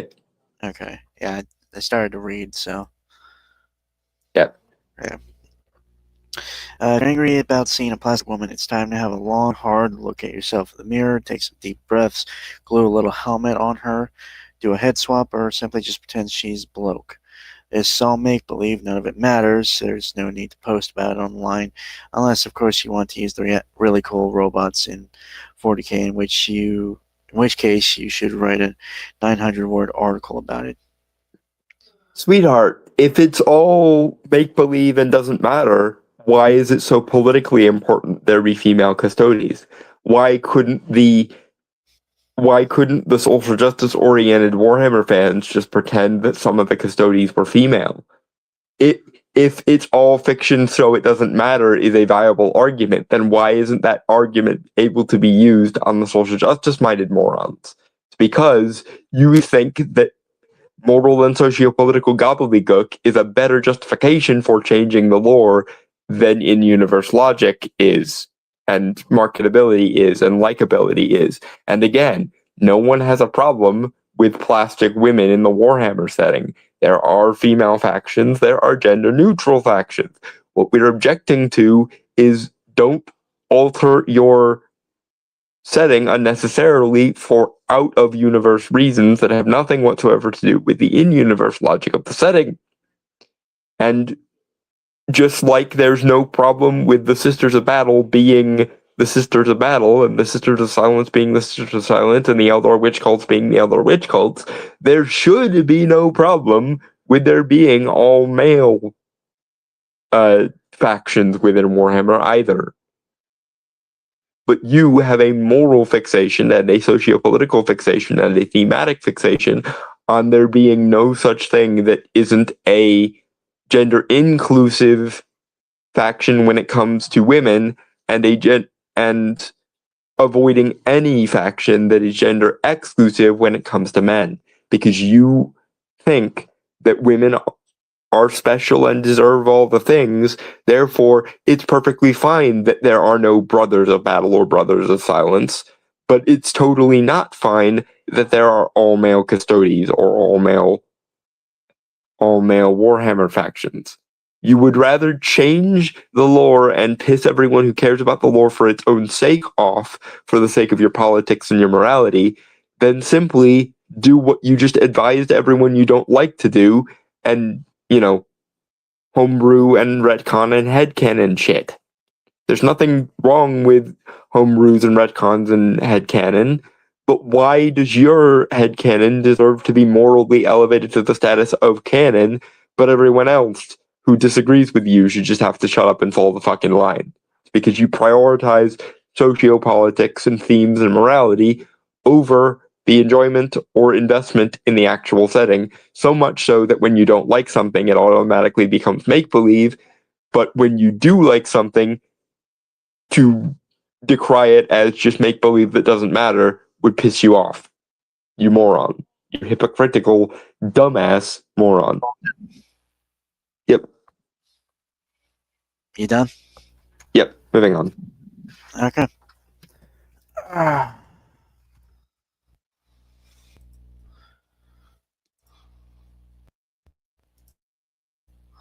Next.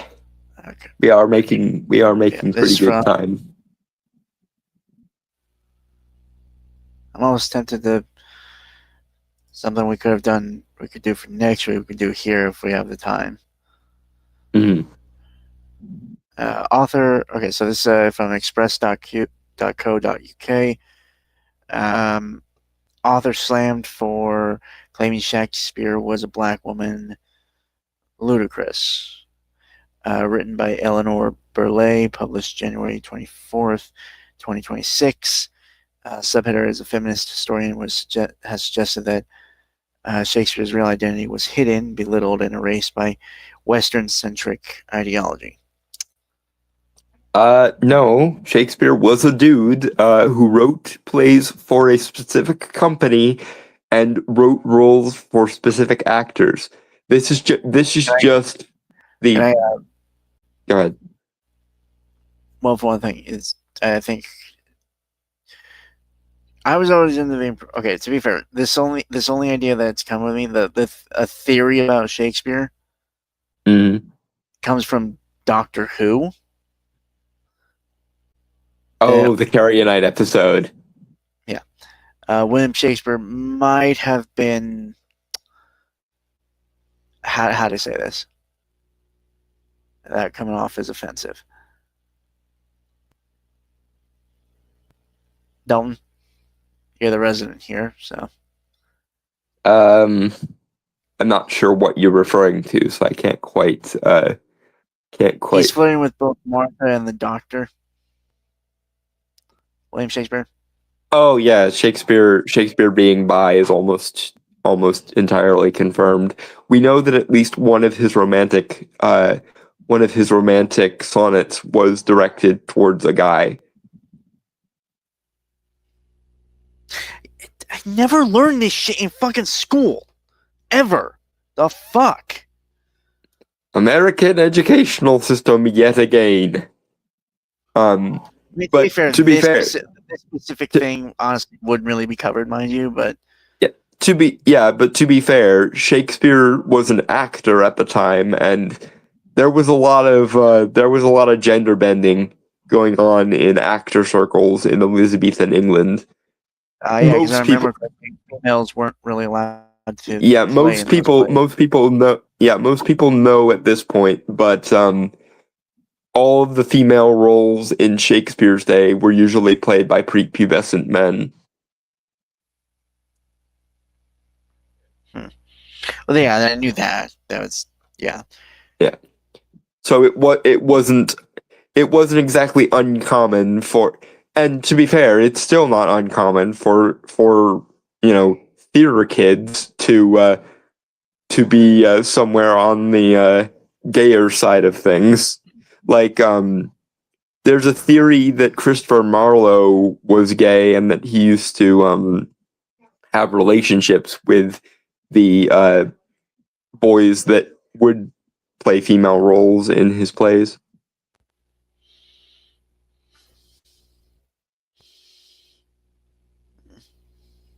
But yeah, as far as Shakespeare being a black woman, this is just the fucking Afrocentrism thing all over again. Remember all those articles about Cleopatra being black?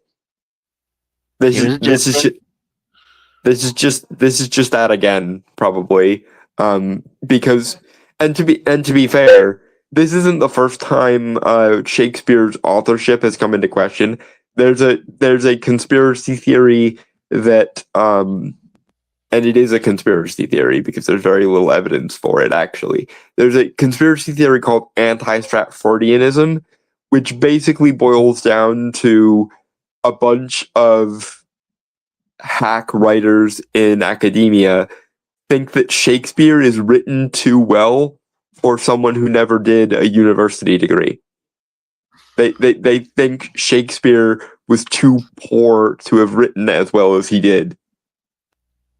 And this is just that plus the Afrocentrism thing that they did to Cleopatra a couple months ago and shit.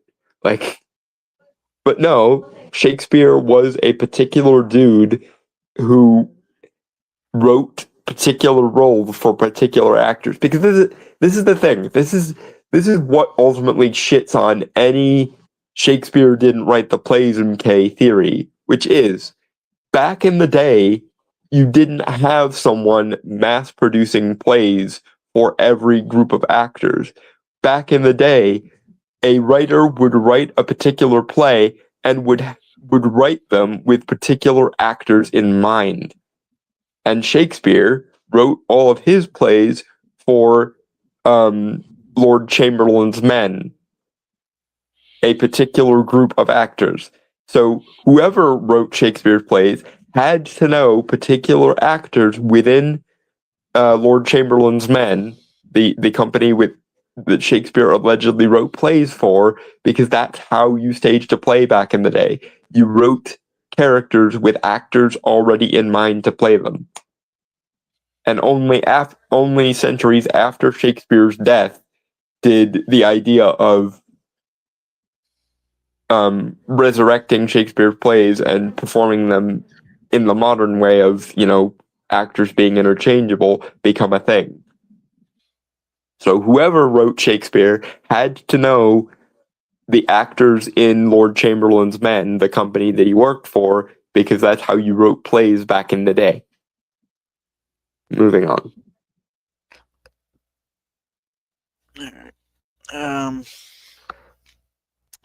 Bombshell new book has sparked controversy by claiming that William Shakespeare was a black Jewish woman whose real identity has been shrouded in Western-centric ideology.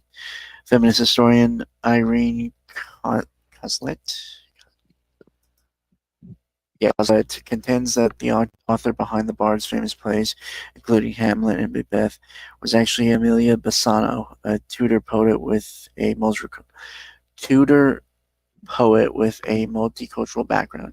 In her work, The Real Shakespeare, Miss Collette suggests that Bassano used the pen name Shakespeare and wrote the foundational English text before her work was stolen and her identity eclipsed by an uneducated stranger from Stratford upon Avon, who we now know as William Shakespeare.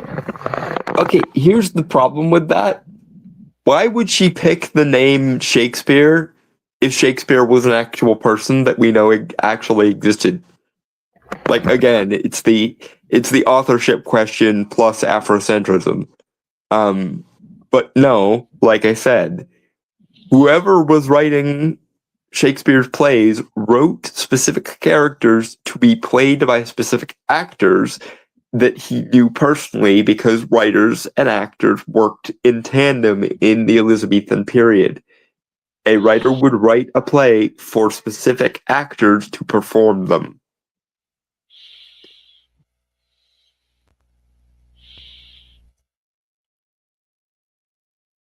Moving on.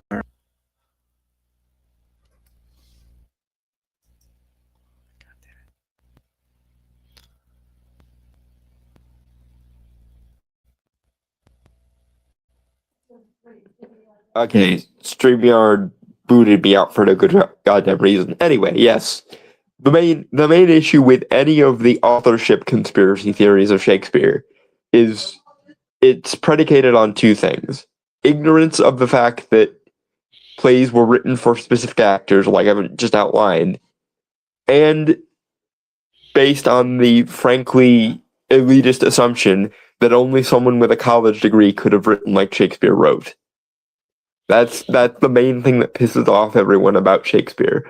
He had what was essentially a grammar school education, which would be the equivalent in the modern day of someone with a high school diploma. Hi, how you doing? Yeah. The problem being many famous writers did not have degrees because many famous writers didn't go to school for writing. They were just good at writing. Mark Twain is a good example. Charles Dickens, another example. Lots of famous writers, lots of writers of classics did not have a university education. But because back in the Elizabethan period, personal documentation was less common because the printing press was still a relatively new piece of technology, and nobody thought to keep a lot of William Shakespeare's papers because the idea of a celebrity writer wasn't really a big deal back in the day, or wasn't really a thing yet. That's the reason why we don't have much in the way of documentation of Shakespeare. Not that it didn't exist, it's just that nobody thought that some, merchant's son, some son of a Glover, would become one of the greatest playwrights in human history and certainly English history. But he did, and so we're left in the unenviable position of most of his personal documents probably are moldering in some lawyer's office somewhere and got buried or rewritten because paper was also expensive. So very often what you'd get would be people would reuse old documents. So much so that there's actually a term in like literary restoration for a document that was written on other documents. It's called a palimpsest. And sometimes people would even do it deliberately, where they would hide codes in one or the other of the documents and use old documents to hide it. But yeah, that's the reason why, unlike Mark Twain or Charles Dickens, we don't have as much of their personal documentation because paper and ink were expensive, and nobody thought that a grammar school educated playwright was going to be one of the most famous and important people in English history someday. Wish somebody could go back and get more of Shakespeare's personal effects, but nobody was thinking of that because celebrities weren't really a thing back then. Unless they were already a celebrity for some other reason, like monarchs and lords and dukes and shit. We have a lot of their shit because they were important when they were alive and continued to be important well after they had died. But Shakespeare was a writer, and at that time period, writers were essentially in the working class. Moving on. A suggestion that the thief's claimed legitimacy has never been properly interrogated because of historic preference for white male genius has been met with criticism. However, with social media commentators denouncing the idea as ludicrous and madness, others dubbed it an attempt to rewrite our nation's history and question the validity of a link being made between Shakespeare's lack of formal education and his ability to write approximately 39 plays and 154 sonnets known today. Yeah, like I said earlier, this is just the Afrocentrist version of the authorship question issue.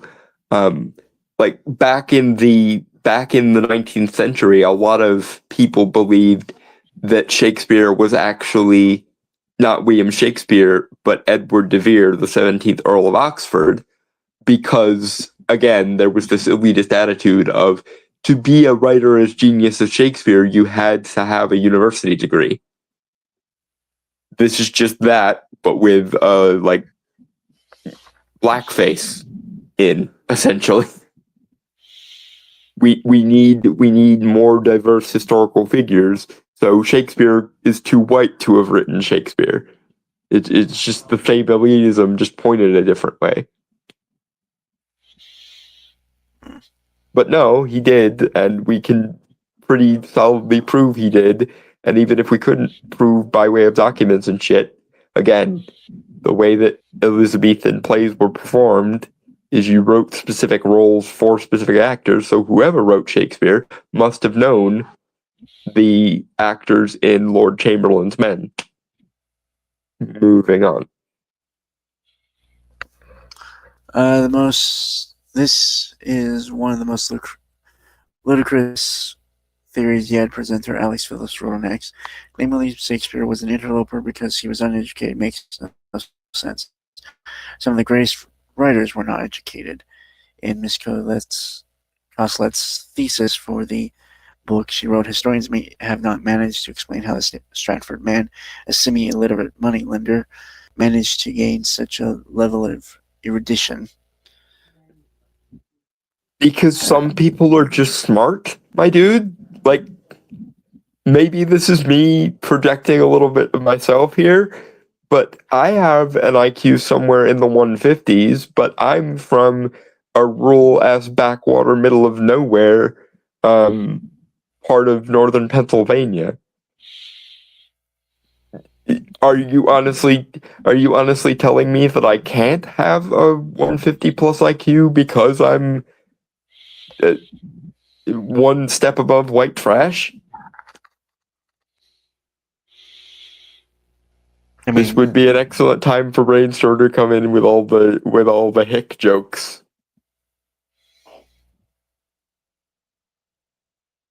Now you're good, man. Yeah, but in any case, that's essentially what the argument is. It's what the argument was back in the 19th century, because people assumed to write like an aristocrat, you had to be an aristocrat. And it's what they're doing now. They're just doing it with social justice, i.e., white men can't be responsible for anything because white supremacist capitalist patriarchy. Therefore, Shakespeare must have stolen all his ideas and taken credit from a black woman because reasons.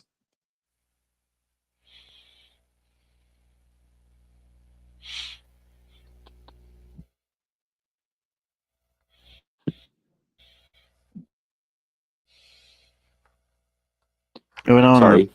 Yeah, sorry. Zephyr just wanted attention, so I'm giving it to him. Move on. Okay. All right. Shares instead that Bazzano, who was the mistress of Henry Carey, Elizabeth's first Lord Chamberlain and patron of the Shakespeare's Theatre Company, Lord Chamberlain's men who would have possessed the literary skills and diverse identity necessary to incorporate a range of different cultural influences into her work. Okay, this is another level of elitist bullshit. The idea that your identity is tied to your life experience shit. Maybe, just maybe, Shakespeare had enough empathy to imagine life other than his own perspective. Doesn't mean he never put bits of himself in there. I mean, it's probably not a coincidence that Shakespeare's eldest son, who died in childhood, is named Hamnet, and his most famous story of a son grieving his father's demise is called Hamlet. That's probably not a fucking coincidence, but I don't think Shakespeare needed to interview black people to write black characters well, or interview kings to write kings well. I do think that his friendship with John Dee probably influenced his writing of Prospero, just because we know that they were friends, and it's entirely plausible that John Dee gave him some pointers as to how to write a magician in The Tempest. It may have even been like a love letter to John Dee in Shakespeare's final play because they were friends. And I'm using love letter in the metaphorical sense, but hell, given that that the "Shall I compare thee to a summer's day" sonnet was written for a dude, Shakespeare might have had a crush. Who knows?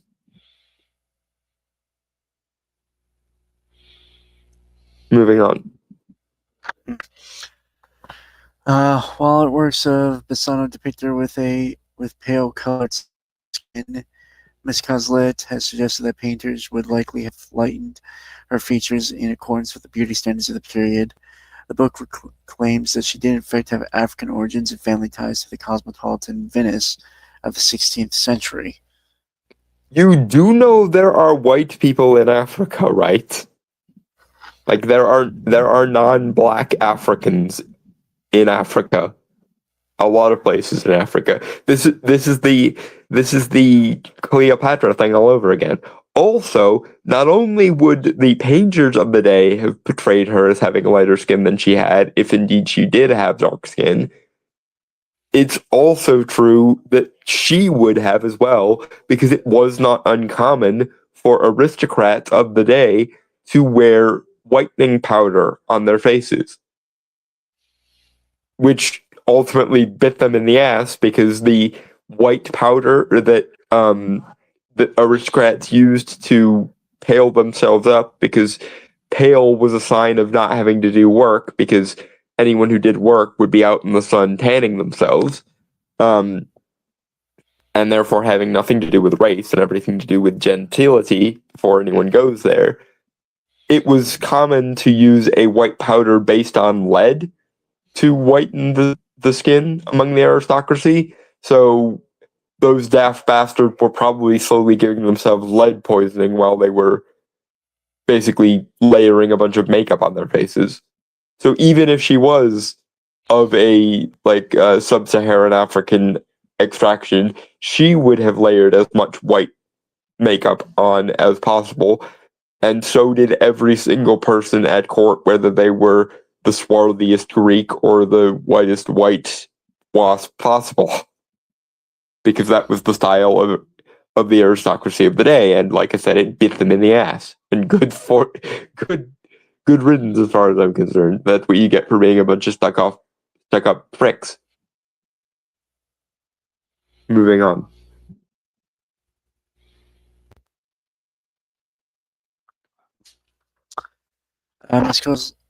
Miss Coslet told the Telegraph if Shakespeare was a female of color, this would draw attention to issues of peace and justice in society. What if women had a pivotal role and a civilizing impact on history, but they have been silenced, belittled, and erased from the dominant narrative? Well, if the woman you claim wrote Shakespeare, sorry, go ahead. Yes. Yeah. What would a paradigm shift revealed about ourselves, such as a reflection, challenges us to reconsider our understanding of society? Miss Coslet also claims that hidden messages paralleling Bassano's life can be found in Shakespeare's plays and sonnets, alongside supposed jabs at her husband, Alfonso Lanier. Yeah, and what I was about to say is, if this woman wrote Shakespeare, she didn't, but playing devil's advocate for the sake of the argument, then she hated a lot of women, because a lot of the women in Shakespeare are villains or villain-adjacent characters. And no, that doesn't make Shakespeare a misogynist, because just as many men are villains in his works. I'm just saying, from a feminist perspective that this historian is claiming to speak from, if she was a woman, then she had some very complex feelings about other women and or herself by feminist standards. Because Lady Macbeth is one of the quintessential villainous characters, like villainesses as in female villain, in all of Western literature.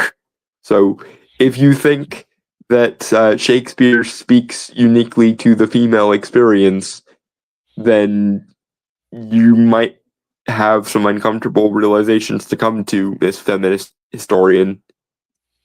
Moving on. She writes, in the case of Amelia Bassano, the problem is not only historiographical misogyny, but also historiographical racism. Amelia Bassano was a Moor. She was a Jew. Modern historians failed to give credit to these identities for their role and contribution in Western history.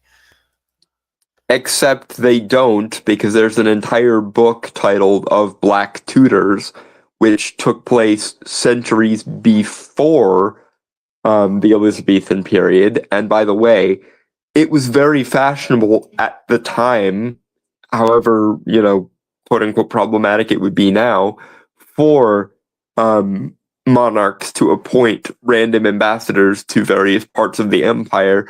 And very often, one of the things that the aristocrats of the age liked to do would be to lavish all sorts of attention and praise onto very, very well spoken or very talented Black people. So even from the perspective of history being problematic from a racial perspective, Henry VIII, again, several centuries before the Elizabethan period, had a personal trumpeter who was Black. So you would think that if Amelia Bassano came up with the sorts of stuff that we attribute now to Shakespeare, Elizabeth would have been like extolling her virtues from on high, because it was considered a novelty to have people from allegedly barbaric parts of the world that had unique talents. As problematic as that might be from a modern perspective, that does show that Black people of the period were given credit for shit they did when they did exceptional shit. Mm. Moving on. Yeah. The general consensus among historians is that William Shakespeare was born in Stratford upon Avon in 1564, married Anne Hathaway in 1582, had 3 children, and became a prominent figure in London's theatre scene throughout the late 16th and early 17th centuries. He is recorded as dying in 1616, while Bassano lived a further 29 years until 1645. While other theories about his identity have been floated over the years, they have tended to assign authorship for his works to contemporary male figures, including fellow playwright Christopher Marlowe and nobleman William Stanley. Yeah, because in the 19th century, it was considered unthinkable that someone without a university degree could have written Shakespeare. Whereas in today's day and age, it's considered unthinkable for a middle-of-the-road white man to have been able to do anything extraordinary, and so we have to recontextualize history again to give a Black woman the credit. Also, assuming that you're right and that Amelia Bassano wrote Shakespeare, why didn't she write any other plays in the remaining 29 years of her life? Also, if you don't have any disconfirming evidence, i.e., evidence that shows that Shakespeare didn't write the things that are attributed to him, I'm going to have a hard time believing it, because we do have at least enough information about William Shakespeare the person to know that he was a writer for Lord Chamberlain's men. So you're gonna have to show me that he didn't write the plays he's alleged to have written before I'm gonna believe you. Moving on. Yeah, give me 1 sec.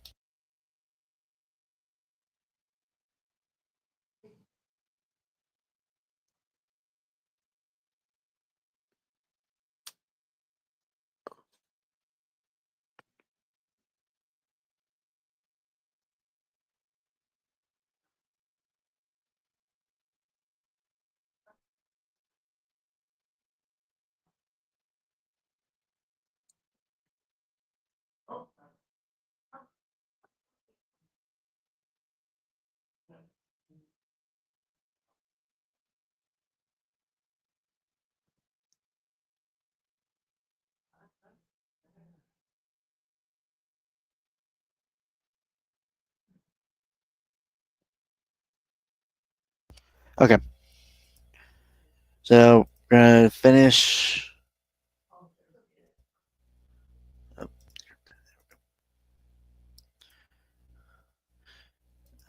A trailer that we didn't get to do last week because I was freezing to death. Did you ever solve the blanket issue? No, but I've been doing fine so far.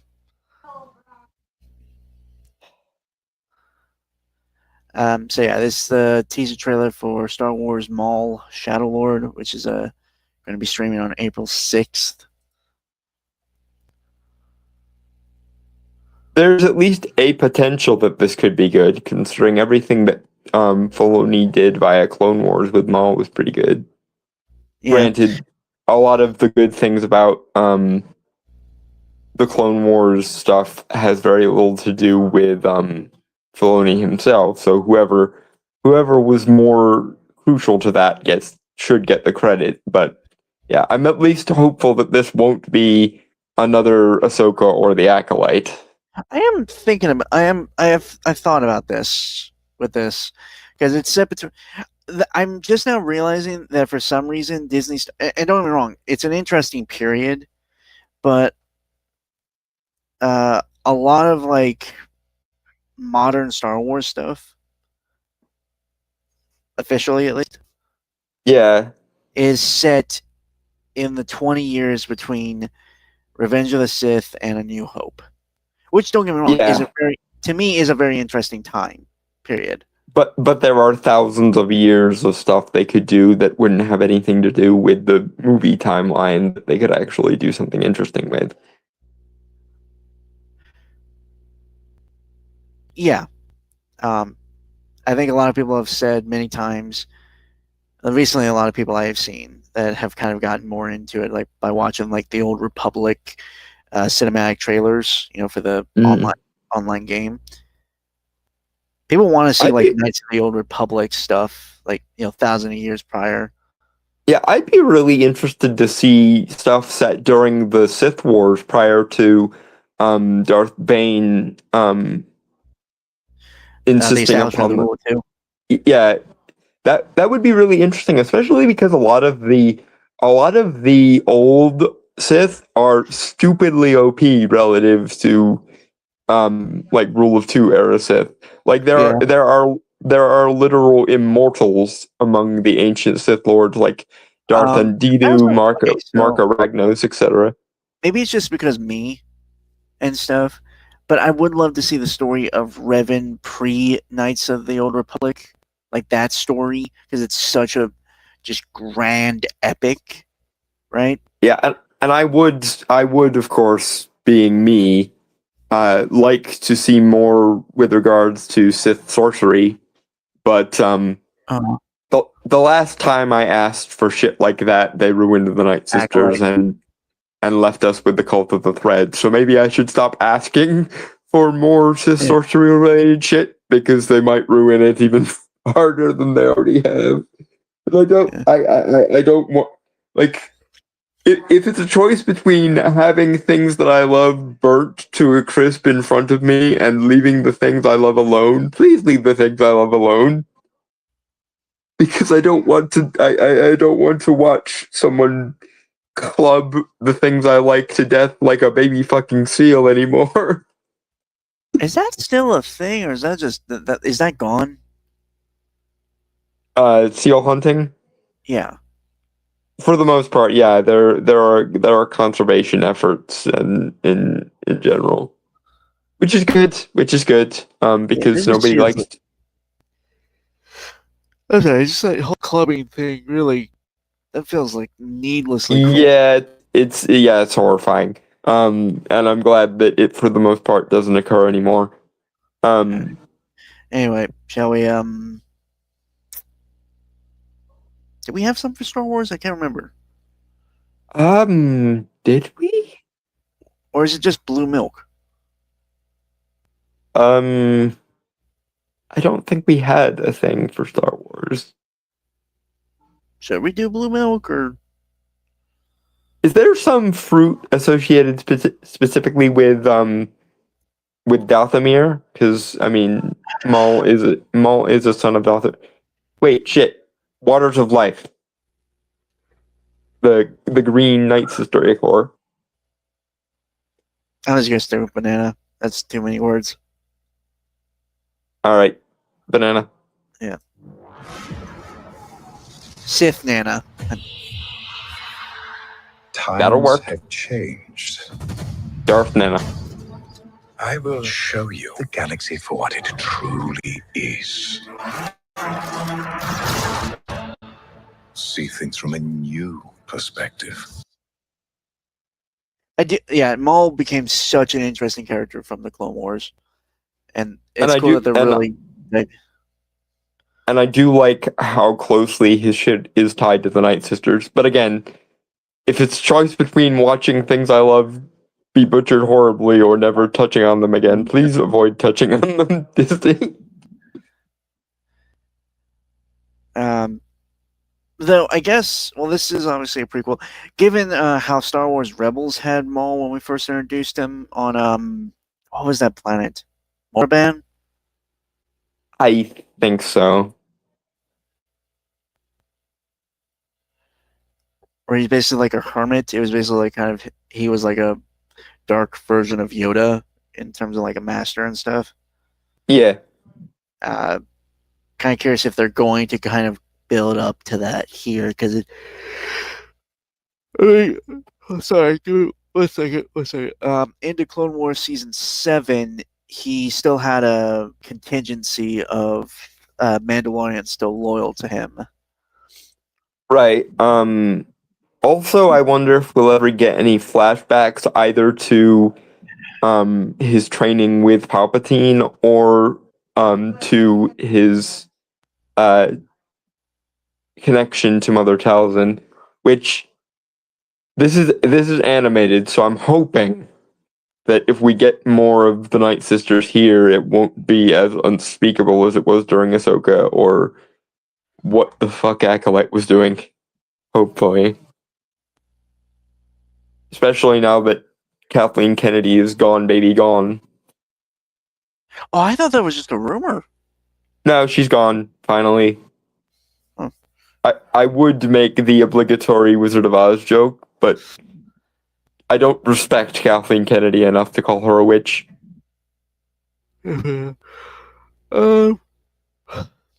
I also like it looks a lot more cinematic, like the anime. Like I know because of the increase in budget.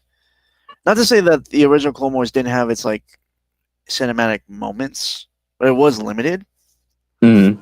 This looks very much like a high-end kind of show, more so.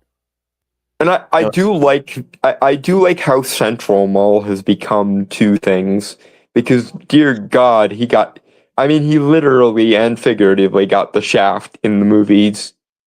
Not that I mind Count Dooku. He is an interesting character.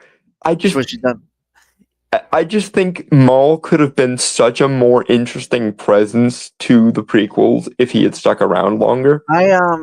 So a few things before we move on. Obviously, I think we're all aware of the Darth Jar Jar thing, like how that was that does seem to how Plagueis was originally going to be a Gungan instead of a moon, and it was going to be Jar Jar, which would have been interesting. Well, no, it would have been interesting. Especially because when we first see Yoda in the original trilogy, he's pretending to be a foolish trickster character instead of a wise Jedi Master. So having it be this like Sith parallel to that of the joke character turns out to have been the puppet master all along. And there are signs, Yeah. hints to it all. And though, so I recently read a comment on like a video I watched of that, because yes, I did watch it recently, ironically enough. Seeing as it was never revealed, like he's never exposed, it kind of makes him the most, either the most powerful or the most dangerous Sith Lord, because he was never caught. Yeah. It also could have made for a really interesting dynamic in episode 3, because imagine Yoda and Palpatine working together so that Sidious can dethrone Plagueis. Again, assuming that in this version Jar Jar was Plagueis all along. It was Plagueis all along. Sorry.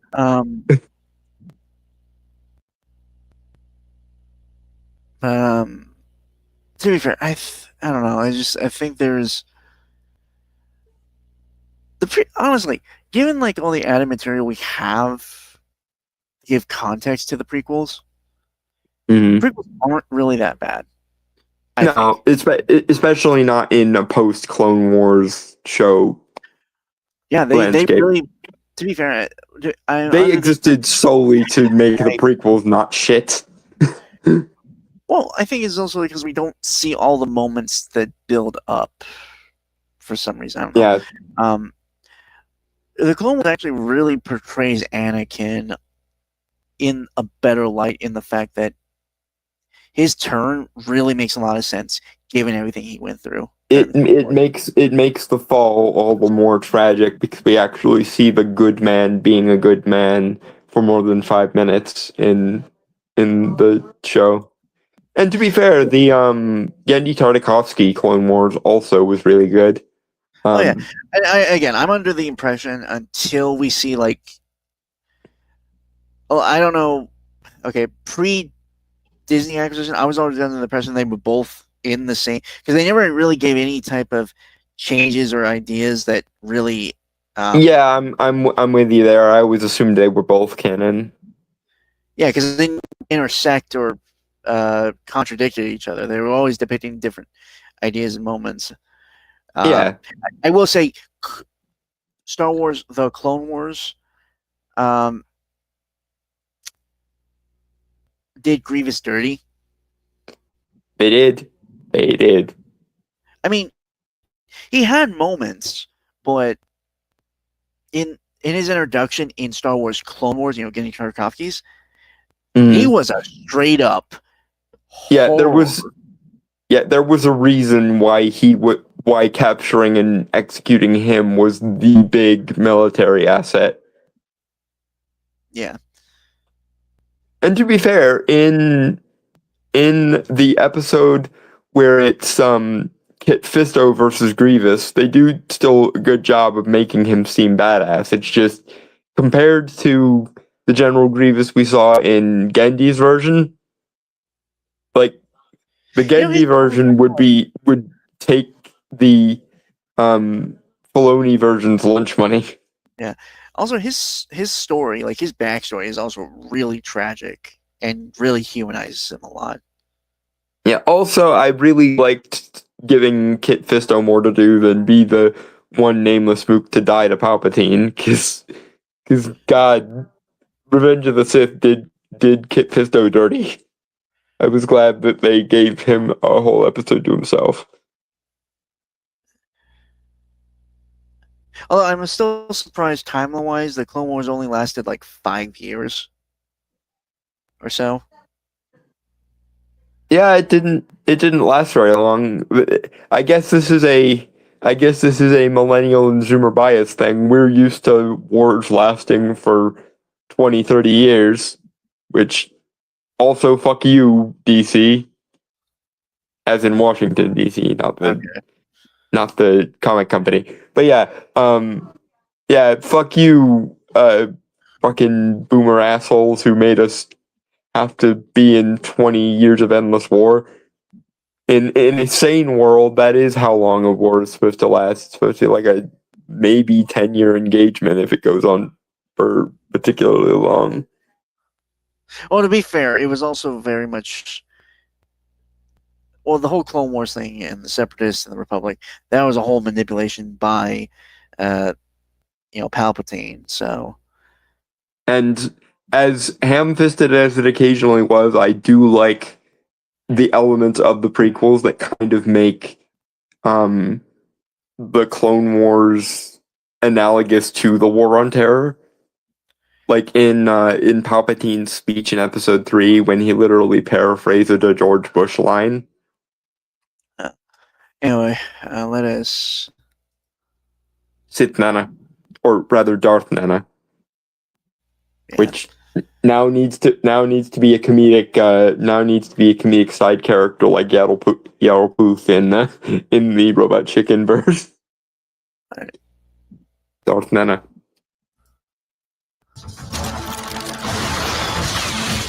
Is this what our future holds? Always running.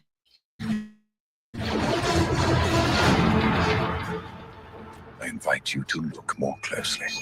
What are we dealing with? Good question. And I offer you an opportunity. He might be trying to take on more princesses again. Also, it's cool that he is a crime lord. Yeah. Because I feel like that is actually like a natural progression for a Sith. Yeah. Assuming that for whatever reason he got knocked down several pegs, which we know he did. Which That does seem like an organic way to kind of build up his influence again. I mean, that is the moment when Maul levels up to the point of being able to be a rival to Palpatine is probably it's in the top 10 favorite moments in the entire Filoni Clone Wars.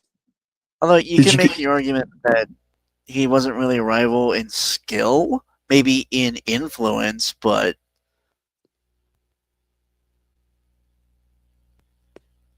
well, that's one of the interesting questions of if it is like a power thing, or if it's a skill thing, or if it's he just controls enough of the dark side now to count there. Well, because hold on. Let me explain what I mean. Go ahead. All right. It was clear that in the scene that we're talking about, right? Mm-hmm. When he says that he's become a rival, well, one thing, we gotta understand the position that Maul's in currently when he's addressed by Sidious in that. He has overtaken a planet of warriors, right? That have become solely devoted to him. But has an apprentice. Hold on, please. Let me finish my point. Good. He has an apprentice that has clear influence in the Force as well, and is a moderately good fighter. And to explain my terms, obviously, in the fight between the two, well, between the three, in the three-way fight, Savage, Maul, and Sidious, it was very clear that Sidious was toying with them. He was playing. Right, but that's not the. Hold on, please. I'm getting there. Just please be patient. What I mean in skill, obviously, is in combat skill, not necessarily force power or anything like that. That is what I meant. But that's not the scene I was referring to. I'm not talking about the confrontation scene. I'm talking about the scene where you can see it on Palpatine's face. He senses Maul leveling up and basically wanders off screen so they can go and deal with it. That's the scene I was referring to. The scene where, because if you remember that episode, Sidious had been ignoring Maul, or basically treating Maul like he was a non-issue, until precisely that moment. To the point that I think that if Maul had just quietly done his own thing, instead of trying to gain himself influence, he would have probably just ignored him the whole while. Because the moment he decides that Maul is a rival is not the confrontation scene. It's the scene where you can see it on his face. He has this expression when he senses Maul leveling up, and that's why I think it is Force related. Because prior to that, obviously, Palpatine was also keeping cover for himself, but it seemed like, and maybe this is me projecting, but it seemed like he was framing Maul as a non-issue, not only because to keep his cover as Palpatine, but also because he genuinely did not consider that Maul had the capability of getting powerful enough to constitute a rivalry. And then when Maul levels up, Palpatine senses it and immediately goes from covering himself as the Chancellor to making any excuse he can to get away from prying eyes so that he can enforce the rule of two, essentially. Yeah, but that is one of my all-time favorite scenes. The moment you see on Palpatine's face that he senses Maul leveling up and realizes, oh, I'm going to have to go and enforce the rule of two. I still think, in terms of skill, Palpatine's had it. I think that if Palpatine had left it for much longer, there's a possibility No, I agree, but Maul and Savage together could have constituted a issue. The elephant in the room is because both Maul and Savage. Maul and Savage were amped by Mother Talzin's magic. I'm betting if neither of them had been amped by that spell, I don't think they could have gotten to rival status no matter what they did. Because we already know that, or at least this used to be canon, I'm not sure if it's canon anymore, but we know in old canon that Sidious actively feared her, and that's why he didn't go to Dathomir very much. I choose to believe it's canon unless somebody can point me to where it's decanonized, especially because there is that episode of the final season of Clone Wars where Mother Talzin gets close to completing a ritual that will make her able to kill Sidious out of hand. All right. Also, Sam Witwer, as Maul, always a win. Yeah. I'm glad that he has become the default actor for Maul, because he does do such a good job. And again, I'm upset that Maul never got to make an actual presence in the prequels, aside from Phantom Menace. There. Well, he's also Sam Witwer. I mean, he's also like a big Star Wars fan too, which is always good. Yep, fan service by people who don't hate the fans is always a nice thing. Anyway, Darth Nana. Darth Nana.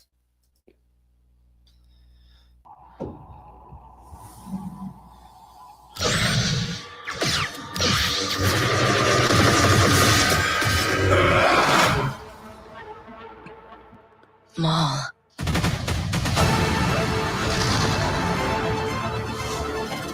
Yeah. I'm curious what year this is set in the 20 years of the Empire. Yeah, because it's obviously before Obi-Wan and Maul's final confrontation, because I mean he gets pretty handily slaughtered there. That takes place only like a couple years before A New Hope, I think. That reminds me, when Maul died in that scene, did any of Mother Talzin's Ichor come back out? Because I know it did when Sidious killed Savage. I don't remember. The thing I'm thinking is like, because it has all the like Imperial ships. These aren't like, so it has to be long enough that they've had Imperial ships built. Yeah. Maybe like but 10. it has to also be while Luke was still a kid, because we see Maul reacting to Luke being a kid in the scene where Obi-Wan kills him. Yeah. I would say like maybe at the midpoint, like maybe year 10 BBY. Yeah. Of course, that also raises the question of when this is relative to Rebels. Yes, because he has to be like kind of driven slowly. Well, I mean, he already is crazy, given like all the years of isolation on the junk planet he was in. Yeah, he wouldn't even be sane if his mother hadn't fixed it for him. Basically, Yeah. we already know this. Well, okay. It was also like the Jedi are hiding, but they still look relatively. I don't know. It's maybe we'll get noticed because they already have like stormtroopers in full armor. You know, not like the prototype armor or. And so it's clearly past Bad Batch, like the first couple of, like Yeah, and that was like directly after the Clone Wars. So right. first few years. And I wonder if anything from Andor is going to come into play here either. Well, that was that's a little further along actually, like way further along. Mm. I think that's But only yeah, like what 5 or so years prior to New Hope. I think so. So this can't be that. It has to be. This has to be further back then too. Yeah. One thing's for sure, they can't fuck up the timeline any harder than the Acolyte did. Yeah. Anyway, Sith Nana or Darth Nana. Darth Nana. Have all been made to suffer. We survive, but do not live. Yes, sir. You're okay. The Emperor. Oh, hey, the Inquisitors. Okay, so that has to be okay. Huh. Well, now with the Jedi games that came out recently, you know those ones with Cameron Monaghan playing the main character. Yeah. That was set. The first one was set 5 years. They already had Inquisitors. The next one was like at year 10 or so. So again, it's really kind of a gamble here. I can't really say for certain when this time is set.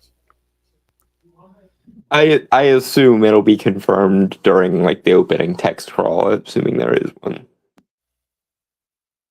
I don't know if they do that for the series. No, I can't remember. Anyway, They've done it for some of them and not for others of them. well, I remember in the original Clone Wars when it was airing, just because like I think it was because when it was on Cartoon Network, they did it like a narration, which was fine. Mm-hmm.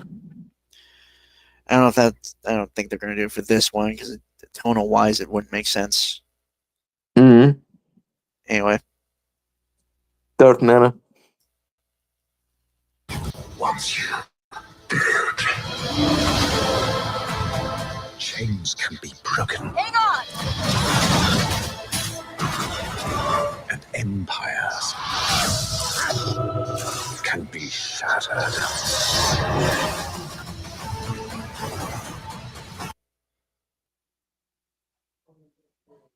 he doesn't get to do that though. Nope. Unless this series retcons something. Maybe he can have a building block in it because, well,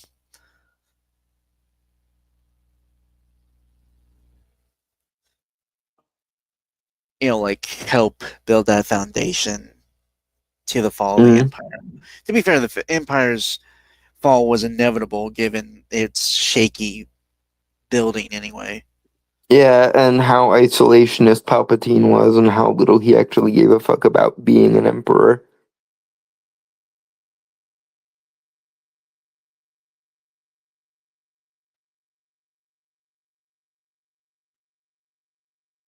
Anyway, last thing. Yeah, give me a second.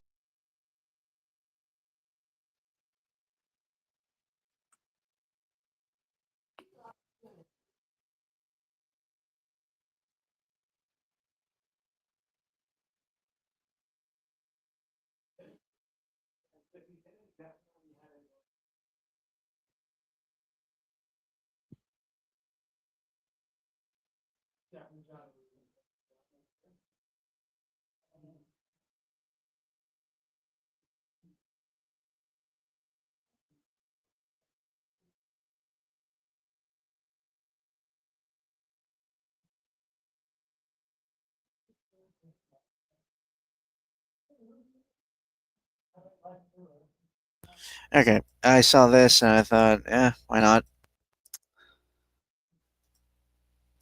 This is the teaser trailer for Daredevil Born Again Season 2. I know a lot of people didn't particularly like Daredevil Born Again. Although I have heard that a lot of the people that worked on the original Netflix series are coming back to work on it.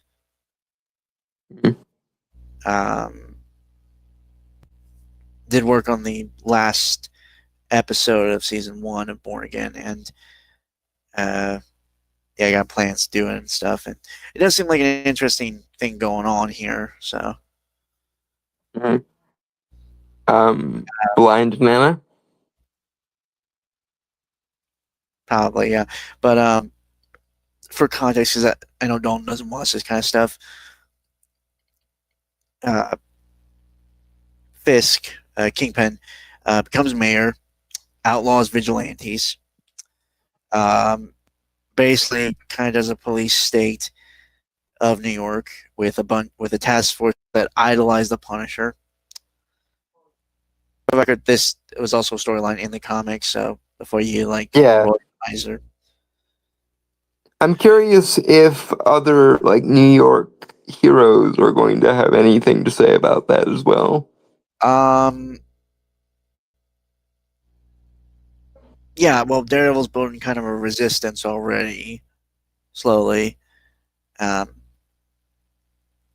mean, it'd be nice to have Tom Holland Spider-Man here, but they probably won't. And even though he's in New York, and it probably won't. Yeah, and it probably won't impact the sorcerers too much either. Oh yeah, I doubt they get involved really. If Wilson Fisk wants to include them, good luck. Religious freedoms. Sorry. I just want to point this out. I feel like this stuff, all these ideas, could have worked so well during that 5-year period they set up. It could.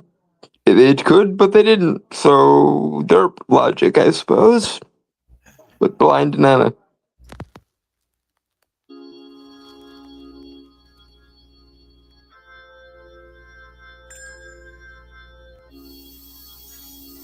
I did my job.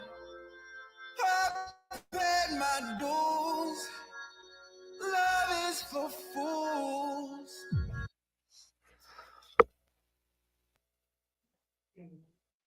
It looks good, visually, Mm-hmm. Although the aesthetics of the season 1 of Born Again weren't that bad. No, I know. I'm just saying, that's the first thing I noticed is it looks good, Mm-hmm. I wasn't saying anything bad about season writing wise. Yeah, there's a lot bad there. Mm. Blind Nana. Yep. 'Cause nobody gives a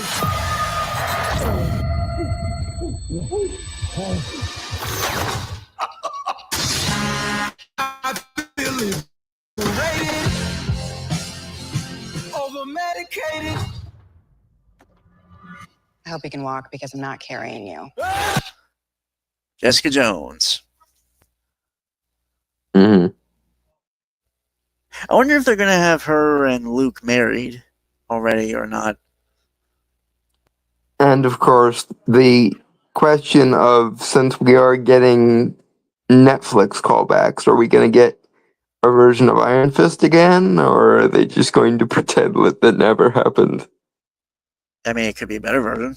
So it could. It could. I mean, I'm gonna be honest though. I don't want the actor that played him. I didn't mind the actor. I assume they just didn't give him much to work with because Scott Buck is a hack.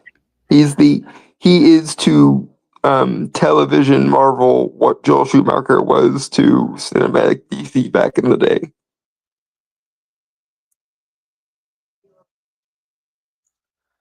So I wouldn't mind seeing the actor being given an actual comic accurate or at least comic adjacent version of Iron Fist to play. Of course, they could literally just have Greg Sipes do it. Because he doesn't look. He looks like he could easily fit Danny's character in real life. Yeah, funny enough, Luke Cage, I think after Fisk gets deposed as mayor, becomes mayor of New York for a time. So one wonders if they're going to do that or if they're going Well, to be fair, to. they were setting in the Luke Cage season 2 finale on Netflix. They were setting him up to kind of take control of the criminal underworld in order to make sure it didn't hurt innocent people. Yeah, so assuming they're going to pick up where they left off, they might do that. Will we get a Defenders season 2, do you think? Revamped, I'm sure, but not a season 2. I mean, I wouldn't mind seeing a more comic accurate Defenders, but the Netflix version is the one people know, so that's probably what we'll get. I think it's also just because like the Defenders have kind of become more of just a street. Honestly, you know what? I would love to see Heroes for Hire. Yeah, that's one of the reasons I want, or why I'm hoping for a little bit more Danny Rand. Not to mention, it would be nice to not have to deal with Scott Bucks. Let's take all the comic book shit out approach. Anyway, Blind Nana. It was already there. What you want, I can tell by the look on your. Saw or shovel?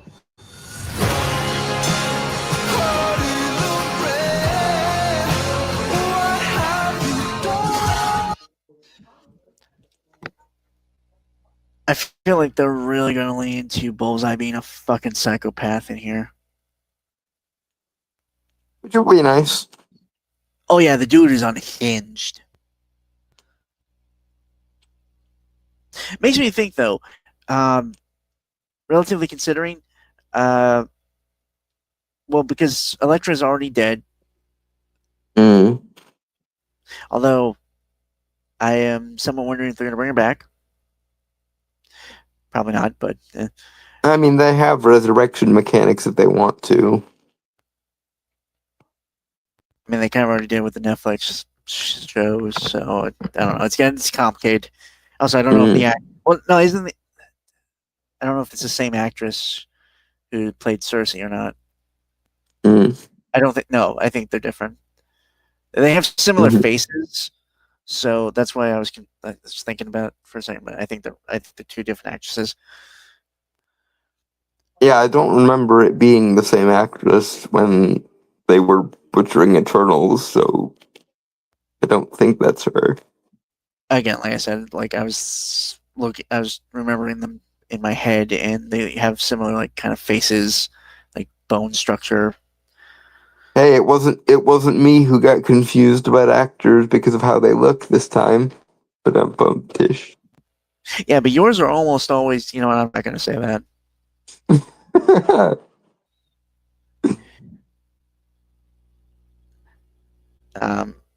But in comics wise, Bullseye's known for killing Elektra. Mm. So I'm just, and that's like a big thing for Daredevil. I mean, they could do Misty Knight or Colleen Wing in her place. Karen Page, because that's his love interest mainly in the show. Mm. She actually was supposed to.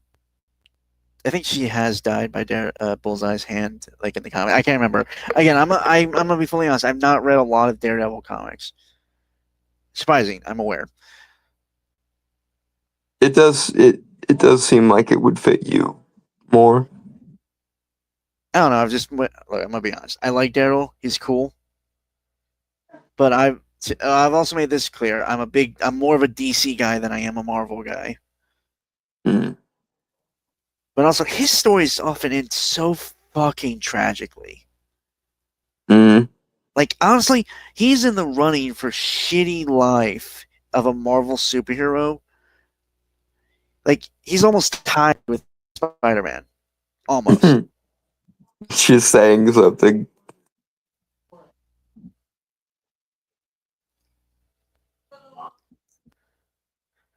Anyway, blind Nana. Like, you know.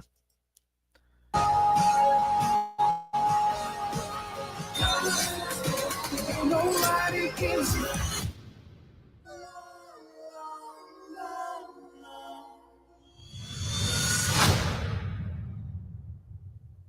March.